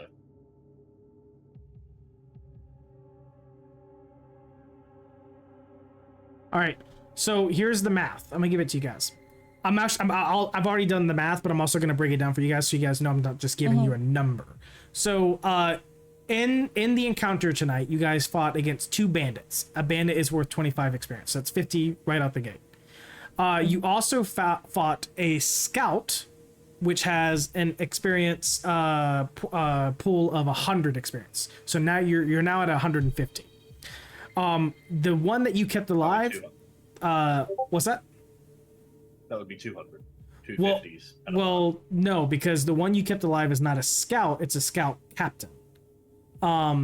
So the scout captain. You said 2 that were worth 50 and then 1 that was worth 100. Oh, sorry. Yeah. I'm sorry. So my brain was like, wait a minute. No. I'm being dumb. I'm not saying right.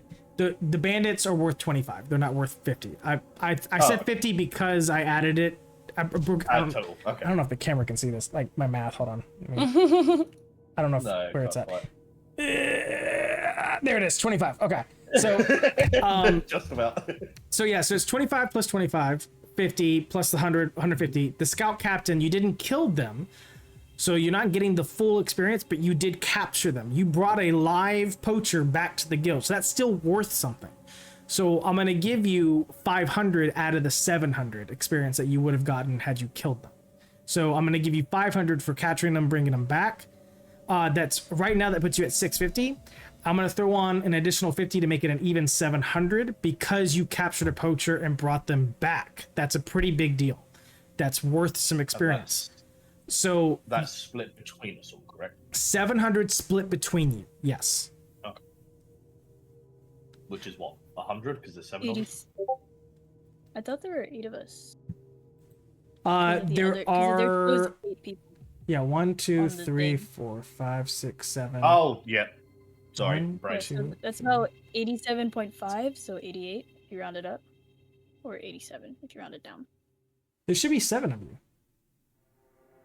There's another that person that Galen made. We don't the side characters we won't worry about them. So just distribute it amongst 7 of you, not 8. Oh, okay. It says there's 8 there, but that's because Galen has 2 there. Yeah. That's we haven't introduced the side characters yet, so don't worry about those guys yet. So the one thing I want to point out for next session, beyond what I've already pointed out, is that because you guys have completed this is like y'all's very first official mission that you guys just completed. Let me remind you that with the missions that you guys do for the guild, there's tiers of difficulty. This was a tier 1 mission, meaning that it was the standard difficulty for a mission. Going forward, when I give you guys options for missions to choose, you're going to start seeing a tier 2 mission. And the tier 2 missions or tier 1 missions can vary in terms of what you get for rewards. You might see some missions that have like a high gold reward, but a low favor reward. Or you might see some that have a high favor reward, but low gold reward, or a mix. Or the tier might be it's tier 2, so it's gonna be a little bit difficult. So you need to plan extra carefully. So when we come into next session, a little homework for you guys, peruse the downtime activities, peruse what you're doing for level 3. Decide if you're going to buy anything, what you want to role play, what you want to engage other people with. If it's an NPC, remember that I have all the NPCs kind of open for you guys to go look at in the notes section, or if you want to role play with each other, think about those things. So when we meet next week, we, for those who are here, we can kind of dive in. And then what I'll also do in the guild postings is I won't post it yet. I want to see how you guys do when I post it in the moment, but I'll post what new guild postings you'll see for your next choice of mission. So that'll be something that I show you guys in the next session. Okay. Other than that, what a brilliant session, guys. You guys did amazing.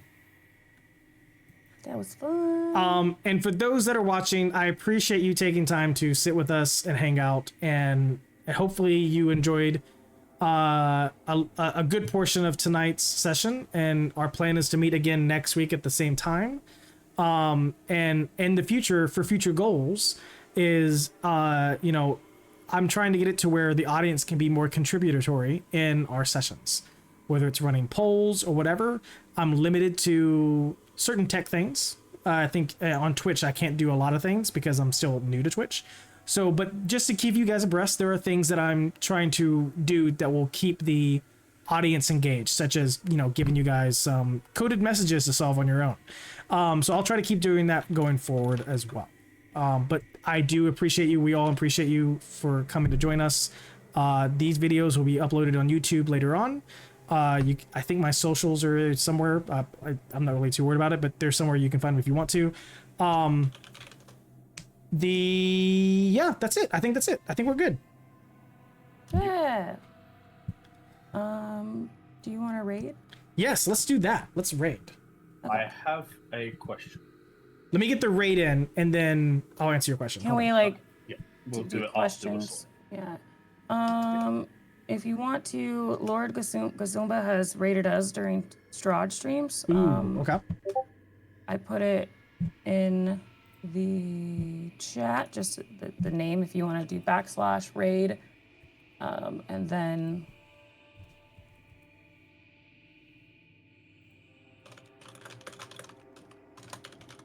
Okay, I think I did it. yeah. So then it'll say we'll all head over Yeah, there. it just once says you at the hit top is raiding with. There you go. All right, perfect. And then just Awesome. make sure you end your stream because Oh, okay. Let me do that now. it will once the raid goes through. So you need to hit 'Cause raid on the otherwise top of when- your. Sorry, go ahead.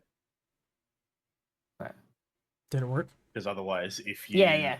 Okay. don't end your stream, then It'll go when back. they